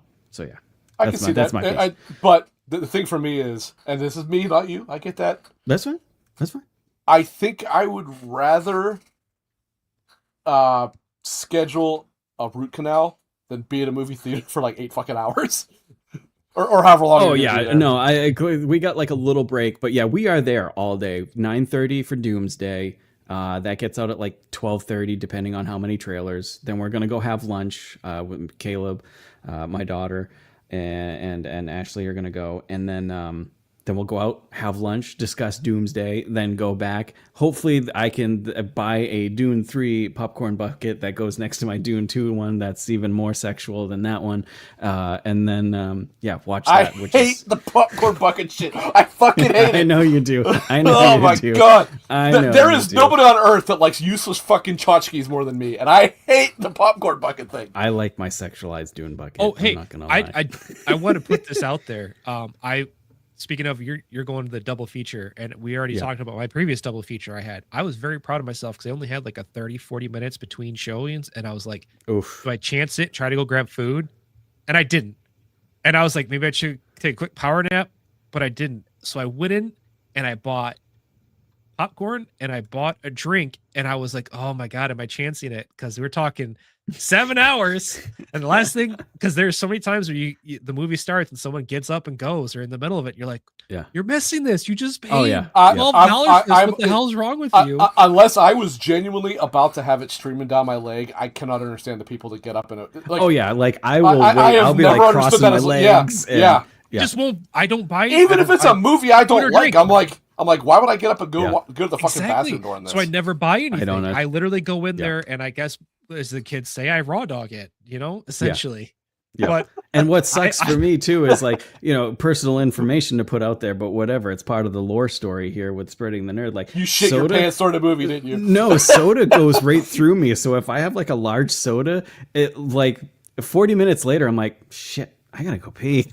Yeah. I was like, God damn it. That's I was sipping on it. I had my pop and I had my popcorn. I ate my popcorn right away. And then my soda, I was just like, and then like 20 minutes. I also have which a problem. Is impossible for me. We will get to Spider-Man at some point here, but shenanigans take precedence.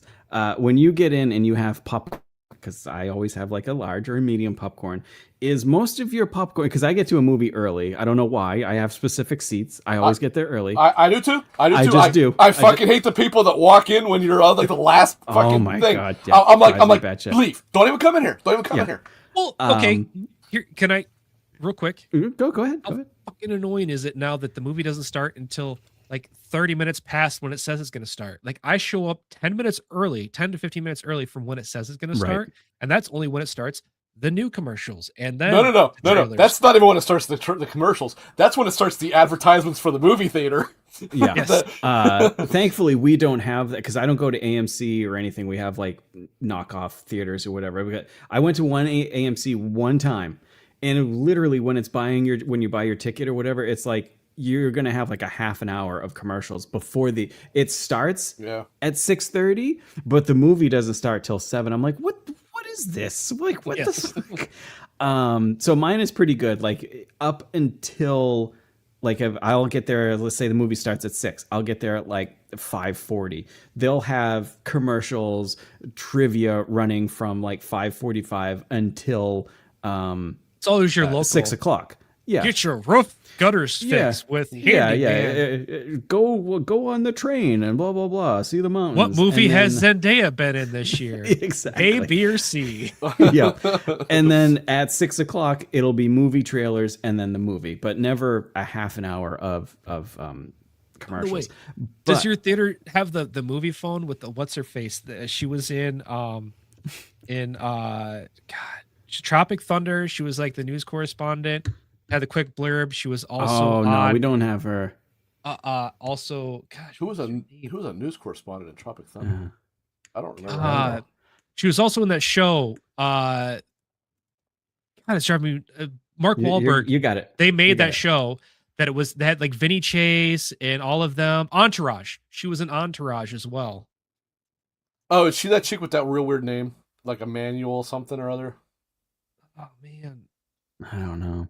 Oh crap! What was I gonna say? Because I had something too.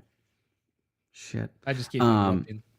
But yeah, usually, like I said, I get there 20 minutes early, get my popcorn, and if a large will last me for sure. But like as soon as I sit down, I'm like extra butter, salt. So like literally, by the time the movie starts, like my popcorn is like almost gone. It's like, God damn it. I almost never get a pop. Like Krista got the popcorn at Spider-Man, and like I was picking away at it, and I'm like, if I bought my own bucket of popcorn, it's that big, I would have eaten that much of it, and the whole rest of it would have got thrown away. Yeah. Like, yeah, no, I'm a popcorn fiend. I'm just like, so yeah. But yeah, I always get there early, even if I have like seats. I just wanted to get there early because what if there's traffic? What if there's this, that, or this or that? I don't want to be late for a movie because I guarantee you it could, well, maybe not Dune, but if it's just a regular movie, if I'm on my way there and my GPS says I'm going to get there 10 minutes late, I'm not going to the movie. I'm not going. Whereas people will come in like 30 minutes into the movie and be like, "Oh, I wonder what we missed. We gotta be quiet." Like you missed everything. What about a baseball game? Would you show up in the 7th inning? Well, now see, it would depend if I was getting treats, so to speak. Okay. Then maybe, but okay, just a lot of traffic. Random tangent there, but it I was wondering. Yeah, no, it's like anything like that. Sports, movies. No, I agree. Like, no, if you're going to be like a half hour or whatever late, what's the point? When I went and saw End of Oak Street, somebody came in like 20 minutes late. You're fucking damn right. I always make sure we're in the middle because I know what the fuck I'm doing. Just saying. Well, yeah, you have to be. You want the best. Yeah. Unless the middle's just not available anymore, but yeah.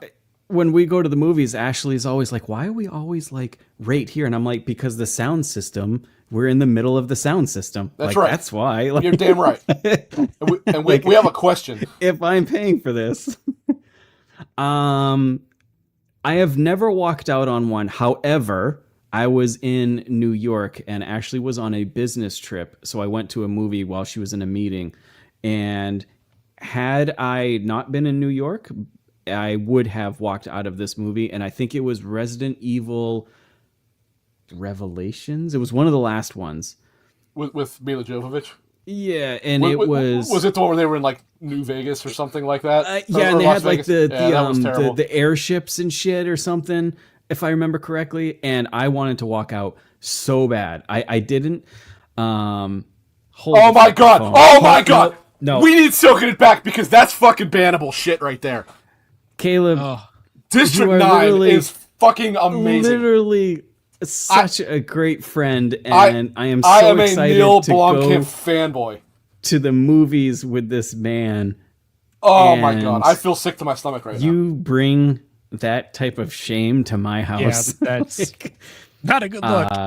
That is genuinely one of my favorite really movies like ever. Neil Blomkamp that much, but like I like that movie. It's such a good movie. That is one of my favorite movies. I love Neil that Blomkamp. And I've said it before on here too. Neil Blomkamp doing Starship Troopers, fucking sign me up. Put it directly into my veins. I will co-sign that. I want it. Here, fucking want it. Wi-Fi. Hot Wi-Fi. Garbage. Let's go. Wi-Fi. Oh, wrong side. Wrong side. Fuck it, we got this. Man, you failed at that. Jesus. Hold on, let me turn my hand a little bit. Bam. There we go. There we go. I will absolutely co-sign that. The way that he does, like almost like a in the field footage style works. I love it. Perfect for Starship Troopers. I'm really and I'm surprised Caleb thinks that because he likes sci-fi movies and stuff. That's interesting.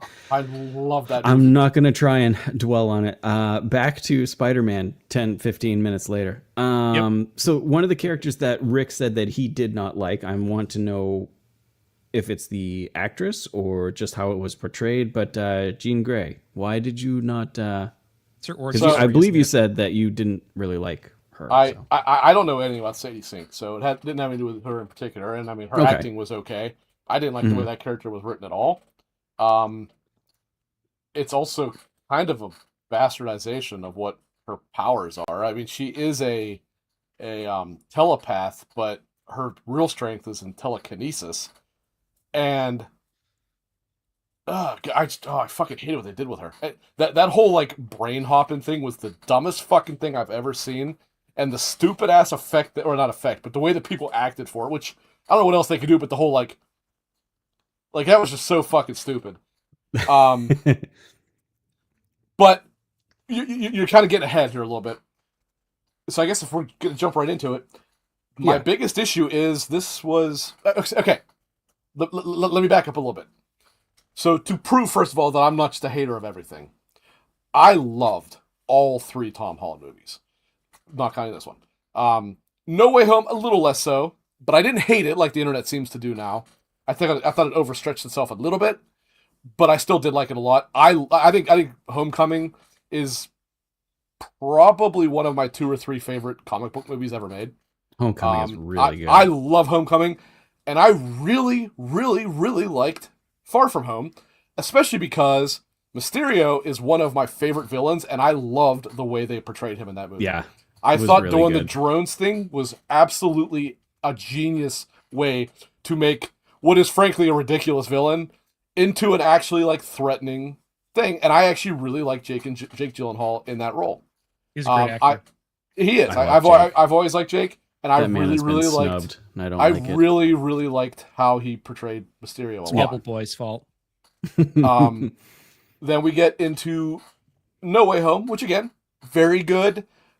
It was a little too much of the like, hey, let's make sure we throw a whole bunch of everything like that. But because it brought a lot of villains, I was cool with that. Spoilers for No Way Home. I could have very much done without Tobey Maguire and Andrew Garfield. I thought that was pushing it, having all 3 Spider-Man. But I liked... But the Spider-Man meme... Yeah, okay. That's the whole point of it. Okay. I loved it. I loved that they were there. So I do not like Spider-Man 2 as in the Tobey Maguire one, but I did like Alfred Molina as Doc Ock. So I was happy to see him again. I never actually saw that was cool. The Amazing movies. I know that a lot of people like the was it the first one that had Lizard in it? But they hated the second one. That said, I actually liked how they had Jamie Foxx portray Electro in No Way Home. I liked how, unfortunately, I saw it for 5 seconds, but I liked how they did the electric thing doing his goofy like star mask. I thought that was really fucking cool. I just would have really liked if just Tom Holland Spider-Man was fighting all of them and trying to figure out. I thought that would have been cool. And obviously, not Edward Norton. What's his name? Was a very good Green Goblin. Always.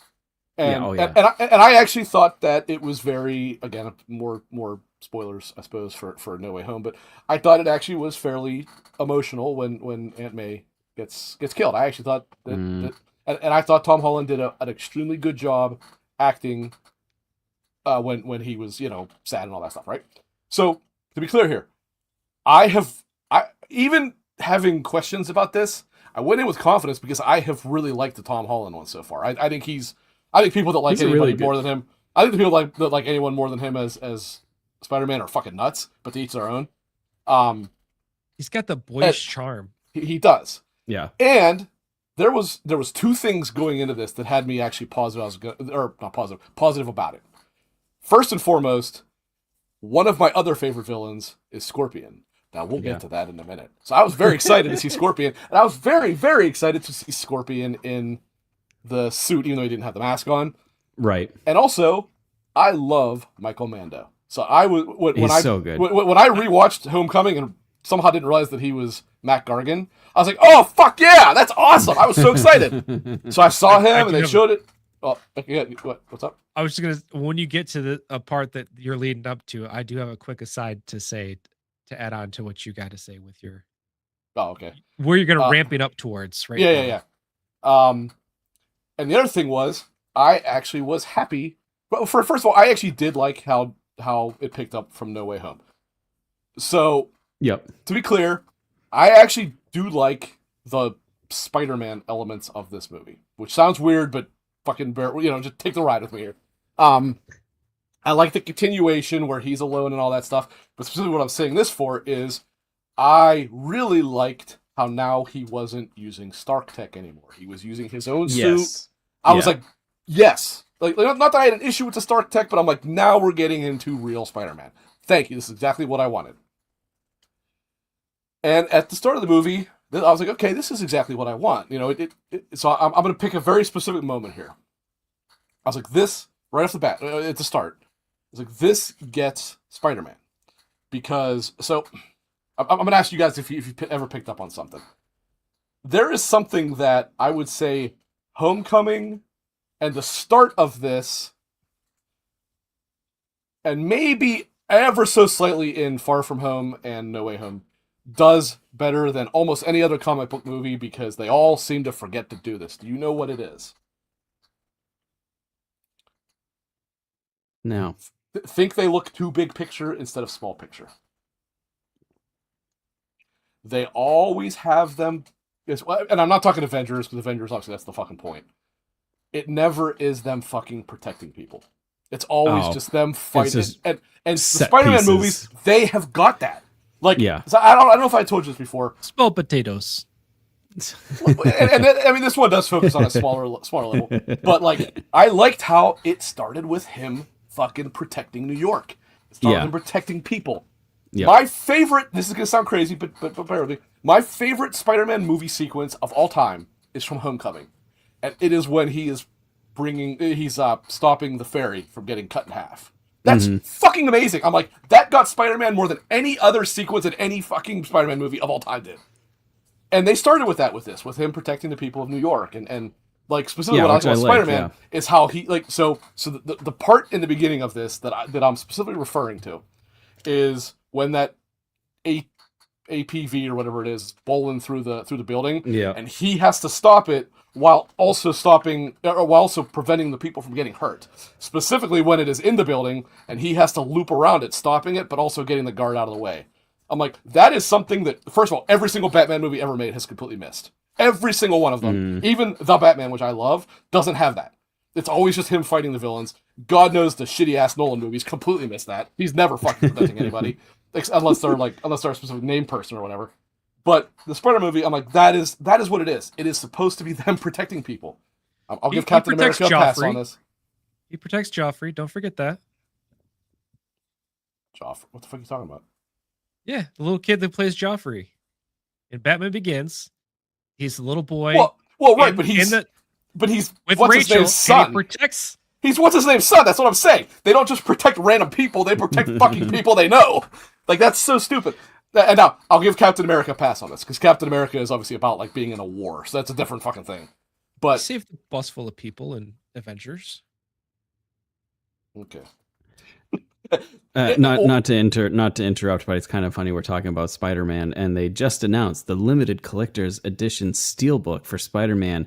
Brand new day, $150. Yeah, it's a one-off. Fucking whatever. There's only so many copies of it. Yeah, it's still just like, god damn. Yeah. Anyways, continue. But so off the start, I'm like, okay, this gets it, right? This gets his, and specifically this movie at the start and through most of it, to be fair, gets what it is to be Spider-Man, which is to say, every single thing he does is a sacrifice, and I like that. I was like, that is something that is very much completely missed in the entire Tobey Maguire thing, right? He loses Uncle Ben, and that's it. Nothing else is a sacrifice except for maybe his relationship with Mary Jane. This is like he has sacrificed everything that he cared about for the sole purpose of being Spider-Man. And I totally respect that. Then, unfortunately, we introduce the antagonist of the movie, and it stops being a Spider-Man movie and becomes a Jean Grey origin story. And I hate that. I did not mind... So just kind of overview here, I guess. I did not mind Punisher's role in this. I actually thought he fit pretty well in terms of being like kind of a mentor, but a dark side mentor, if you will, to him. I thought that was okay. Great. Yeah. There was zero reason whatsoever for Hulk to be in this movie. That was just a way to tie it into the fucking MCU some more. And it was completely corny and stupid. But also they just had to fucking continually reference MCU shit, right? When they had that tour bus going through, it's like, this went the road where the thing was destroyed. Like, oh my god, shut the fuck up, guys. And like, but to my original point, I like the shit that didn't have to do with Jean Grey. The minute Jean Grey was involved in this movie, it ruined the whole fucking movie, as far as I'm concerned. See, I loved it. I love Jean Grey. Now, I know what you're saying about like an origin type thing, but like you had to have some type of origin for her without having. You could have had it in X-Men. It didn't have to be in Spider-Man. No. Okay, so here's the deal. Okay, she was essentially the villain of this movie, correct? Yeah, she was the antagonist. Yes. Yeah. In most movies, well done movies, they try to flesh out the villain. Is that not what they were doing with Jean Grey as the villain, was fleshing out her story? She was a terrible villain. And okay, so another thing, and I mentioned this to you guys, you never answered, so I don't even know if you read it. I think it was the two writers. I believe one was a man, one was a woman, but I don't remember their names. They said it was an IGN thing that I had sent. This just backs up my saying of bad fucking. This is bad fucking writing. They're like, well, technically, Jean Grey didn't kill anybody in this movie. No, she didn't just fucking walk somebody in front of a bus. She didn't leave them up on a fucking crane. I will give you. She didn't drive a fucking APV down the streets of New York. No, she's not responsible for that. That's not her fault. That is bad fucking writing. No matter how you want to put it, that's bad writing. I will give you that one. Yeah, I will give you that. But her like story, I thought it would fit into the movie really well. And then like I do kind of get where it should have been like from an X-Men point of view, but I don't know. Well, I think it was fine. But X-Men's gonna be too crowded though to try to get everybody in though. You know what I mean? Yeah, now you bring in somebody who's established. You say this is one you care about. Right. Here's the thing. So when I was talking to my friend that I work with, who is really the only person I can talk to about this because I work with a bunch of old people that don't know what any of this shit is, right? He kept saying, he's like, well, how else do you establish that you know, people with the mutants and all that shit? I'm like, okay, first of all, after Spider-Man, X-Men is probably their biggest property. You don't have to. People fucking know it already, right? Number two, you want to say the government sucks. You've established that 1,000 times in the MCU already. that they're completely like corrupted by Hydra or this guy or that guy. It's not a leap to go, oh, there's this group that's just trying to put up anti-mutant things. It's like, you didn't need to do this because X-Men is big enough and well-known enough that you didn't have to start this elsewhere. If you wanted to have Jean Grey starting shit and that's how she gets brought... I mean, clearly the movie ends with her on the bus to upstate New York somewhere, whether she's going straight to the Xavier School or somewhere where he's going to find her. obviously that's what that's referencing. You could have done that in an X-Men movie because X-Men is well known enough that the whole general allegory of what X-Men is certainly well known enough, right? Like, it's like the whole, everyone's tired of when Spider-Man has to constantly show his origin story, which is why they didn't do it here. The reality is you don't need to show an origin story of X-Men because everybody fucking knows it that cares about it, and if you don't, the origin's not really that important anyway. Like, what matters is the allegory of fighting against racism and discrimination and all that stuff. And like, I thought you had a really good starting point here for the story in terms of him dealing with, not having his friends and his girlfriend and his aunt and all that stuff, and really feeling just completely alone and cut off from everything while still being what New York needs. You didn't need to have another another element of the MCU to do that. I think you completely ruined it, and I thought so much of what they did with her was just so fucking cheesy and corny.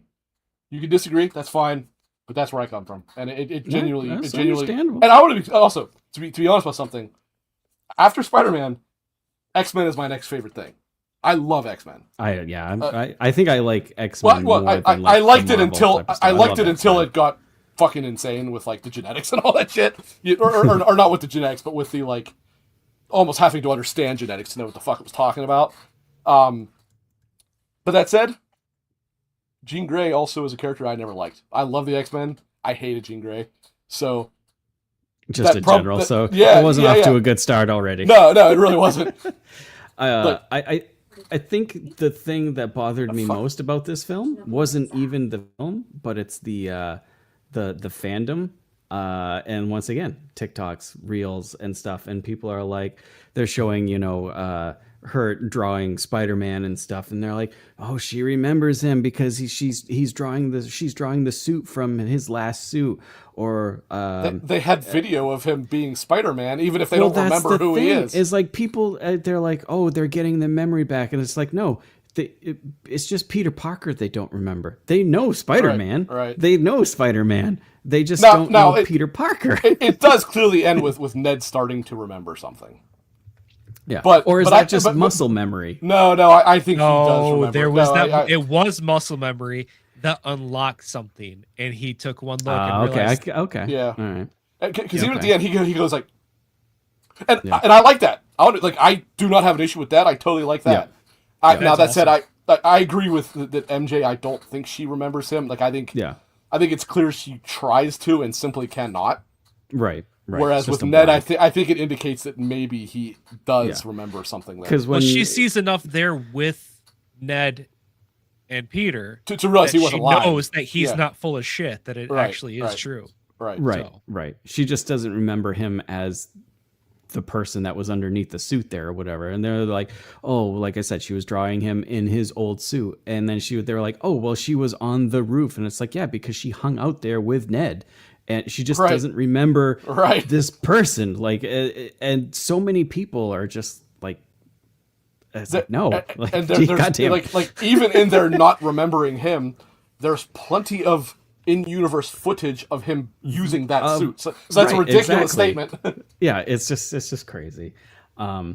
No, my reasons for disliking it are far more reason than that kind of nonsense. Yeah, no, and like I said, that's more just the fandom. I didn't really have a problem with the movie at all. I think it sets up like Jean Grey good, other than having her, and other than making a movie for her or whatever.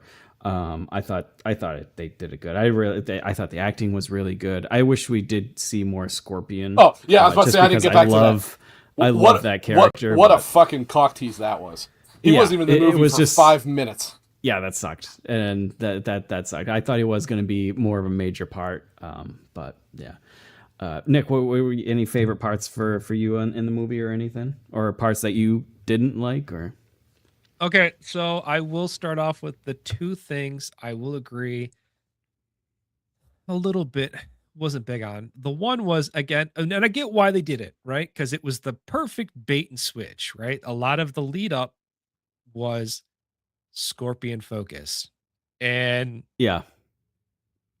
So then the fact that they did the bait and switch and like, just kidding, no big deal. It's like, oh man, what a tease, right? Yeah. First we got Yep. screwed out of Rhino because the Amazing Spider-Man never finished, and we get screwed out of I was Scorpion. about to say, what's this Rhino have to do with anything? But that's why. Yeah, he was teased at the end of Paul Giamatti was going to be Iron Man in a big giant, or not Iron Man, Rhino in a big giant mech suit, and it looked pretty cool. Would have been awesome, I think. And not to cut you off, why did they even have Tombstone in this? He had literally 15 seconds of screen time. But sorry, go ahead. Yeah. And the other one I will say, now, granted, I'm not really big up on the lore. Like, a lot of my introduction into the Marvel universe was as a kid. I grew up on like the 95 series, like the Spider-Man or the X-Men when it came on Fox, right? I did have a decent collection of X-Men comic books that throughout various moves as a child got lost somewhere in the flux, and I just never got them back. I think at one point in time there was a compendium book of like a breakdown of like some of the top Marvel characters with like, you know, kind of here's what they're known for, yada yada yada, big deal. But so my first introduction to the Hand was with the Daredevil series, and this Hand is not at any way is not even close to what I saw and expected to see from the Daredevil series. So I don't know if that's what they really were like. It led to some very interesting fight scenes, but I just wasn't really care for their portrayal overall. So I don't know if that's really what they're supposed to be like, and this is more accurate to the original lore or not, but it's not what I had been associated with them from what I'd been shown before with the Netflix series. So those are my two big complaints. But otherwise, like, again, I liked the 95 series, and I liked how it was. Spider-Man was small potatoes. I'm going to keep referencing that line. Right. Small potatoes. But every once in a while, there'd just be random characters that would show up from the greater, you know. Right. Hey, here's Blade for an episode. Blade's going to fuck around and find out with them. Hey, here's Ghost Rider. Do you need to know anything too much about Ghost Rider? Nope. He's just here to fuck around and have fun. And that's how I saw. Good time. And that's how I saw, you know, the new Black Widow, which was awesome. Oh my God, Florence Pugh is just amazing. I love it. She eats up every scene. I do love her. Very so magnetic, and I loved having her there just to reinforce small fucking potatoes. You're a small fry, small problems, and it's a further cements. Everyone's always like, well, if it was such a big deal, why weren't the Avengers there? She was there, and she said, small potatoes. We don't care. Take care of your shit. I like the Punisher there. And actually, you know, what's really funny. They said it goes back to them working together and having a great relationship. A lot of their stuff was unscripted. They're bickering back and forth. Nice. That's just the two of them being who they are. Yeah. They have a great relationship. So they do. I will say initially I was really big on, you know, the whole Bruce Banner, and I thought they would really go more into him mutating. Like they kind of, I wanted to go back to, like, again, I had the toy when I was a kid with this big old spider face and the 4 arms sticking out the back, you know, and I thought we would get that, and that would you so want much a man spider? Yes, and I thought we were going to go there. Awesome. That's what my friend thought was going to happen, and at first I was like, "You're nuts! That's not going to happen." But then the more trailers went, I'm like, "That actually might," but obviously it didn't happen. So they pulled back, right? And I do kind of see now the mutation and why that they went down the path they did, especially relating to, you know, what they used with Gene and stuff like that. But I will say that whole set piece, and essentially it's just bringing Marvel characters in just for a set piece, just to have fun, and it was freaking awesome. Like the whole thing where he was like, was it John Bernthal? It's so great as Punisher, but he's like, yeah, I'll let you have him. I'll go take the chick or something like that, you know. But the Hulk's just like, he goes from like, you know, kind of whatever to actual Hulk being released, you know. It was like, oh my God, it was so much fun. I will say, even though, as I just said, I don't know why Hulk was in this movie, and I stand by that, at least they undid the pussy Hulk of Endgame. I fucking hated what they did with Hulk in that movie. Like the whole, like, well, he's just half and half, so now he's got, like, that. You ruined that fucking character. Give me Hulk. Give me him. You ruined that fucking character because you didn't know what the hell you were doing. Well, I also did like how he went from Bruce, and then it went to the Hulk while I was being controlled, and then which was like back to kind of, as you say, the pussy Hulk, and then it was like Yeah. Hulk really came out, and you Yeah. saw there was a very clear difference between them. And I did like the visual difference. But Yeah, I genuinely hated the like half and half Hulk they did in Endgame. I thought that was it ruined the character. Yeah. I get why what they were going for, trying the whole idea of, you know, Zen and trying to come and tame your beast. I think it was more they wrote themselves into a corner and didn't know what to do. Yeah, right. But probably I do. The thing I loved about this movie is it was a very emotional ride that I thought was just phenomenally done from top to bottom. Granted, maybe it's just because I'm a more sensitive guy. I cry beginning to Up. I cry when Dakota Fanning's released from the car in Man on Fire, yelling "Crazy Bear." It gets me every time to the point that when the title scene of this, when they did it different for the Marvel flipping, and it first shows them all together, and then all of a sudden Tom Holland's removed, and all you see is Zendaya, and sometimes a little bit of Ned, but I just thought that was Zendaya really good, alone. I knew right away what we were in for, and I teared up a little bit. I was like, "Oh my god, this is where it's going to be." And there were so many moments that were just, it hit me perfectly well that I loved it. It was amazing.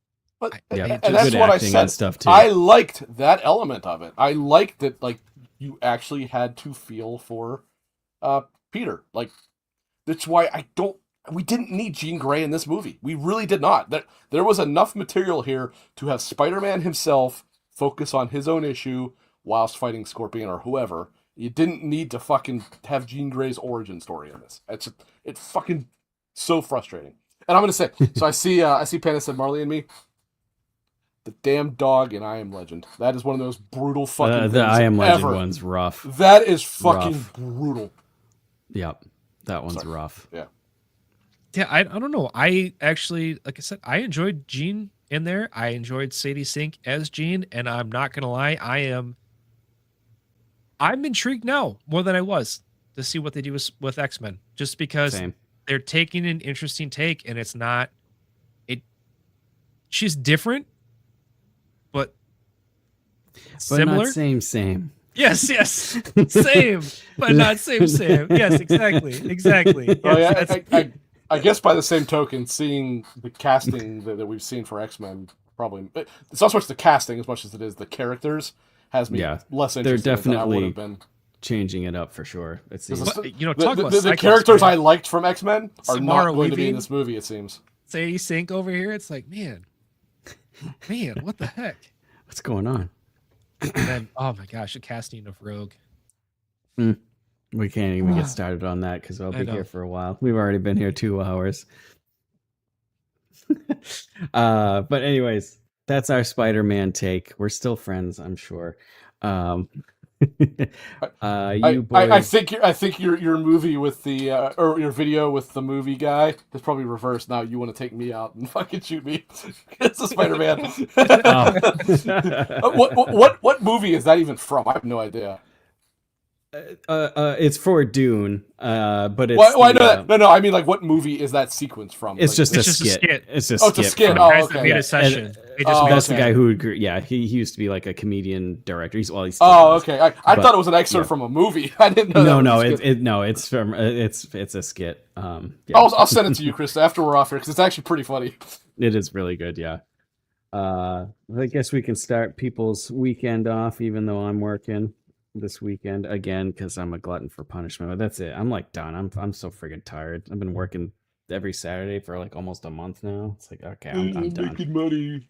I know. I love seeing the check. I'm just kidding. I get that. Oh no, no, I get it. I was like, I love seeing the check, but I'm also like, I'm not spending any money either because I'm just working and then I come home and go to sleep. All right, I'll go first this time. Didn't I have like something about like kind of like this? You will achieve academic success in March. Wasn't like last week's like, you'll have friendship in December or something. What's something like months? that. Yeah, what's something with like the that. months? So apparently, I'm finally gonna get smart in March, people. Yeah. The jury's out on that one, but we'll see. What you got, Nick? Mine's really, really lame. You learn to live life when you live to learn. Okay. All right. So I'm going to say this, and I'm going to say this is a callback earlier in the episode when Nick referred to me as a terrorist. You have an ambitious nature and will make a name for yourself. Oh. Ominous. Ominous. The villain arc has begun. The villain. All right, that's it, folks. Nick, where can everybody find you? Break Conductor everywhere: Twitch, YouTube, Discord, Steam, Xbox, all the above. I'm sure you'll be streaming Mortal Shell. That's awesome. Yeah. Rick, what do you got? Where can people find you? Sorry, I'm chewing. Hold on. After you're done eating. How big was that fortune cookie? Jesus. That was like 2/3 of it. Butch4969 in the places where I choose to be seen. I like it. I like that. That's a good one. Spreading the Nerd. You can find us on YouTube, Twitch. Now I gotta finagle that a little bit more to add some pizzazz to it, but we are up on there. So Twitch, YouTube, TikTok, X for now. Not really liking X, but it is what it is. So we'll see where there's not much else to go to since Instagram is still like, I don't think you're that old, even though we've seen your ID 20 fucking times now. Send them your junk. Yeah, how do you like this? And then I'll really get banned. So yeah, that's pretty much it. I will not be here next week. I will be down in Massachusetts for a couple days for a concert event for a few days. So it'll be Rick and Nick holding down the fort. And I thought you were going to say holding hands. I was like, yeah, the jury's also out on that. I'll be holding hands through the. Well, maybe Nick can do the Wi-Fi a little bit better than you could. Wi-Fi. So they'll be here holding down the fort next week. Maybe we can get Silknit or Alex in as well or something too. Yes, actually, yeah. Now that you mentioned that, I think I will ask Alex because you do that. I don't know if he's allowed to say this. He's reviewing something that comes out next week. He did say he's done reviewing Redacted in a couple of years. Okay. And I think I realize I don't know if I don't know if he's allowed to say what it is or not. But yeah, because I was even going to ask him today, and I'm like, you know what? It's probably too early, and it is. He cannot talk about it until Wednesday. So maybe next Friday I'll have him on so he can talk about it. Yeah. Either way, just let me know and I can get things ready. But until then, folks, have a great weekend. Relax, play some games, watch some movies, eat some food, whatever you want to do. Enjoy what you want to enjoy and have a good time. And until then, we'll see you next week, folks. Thank you.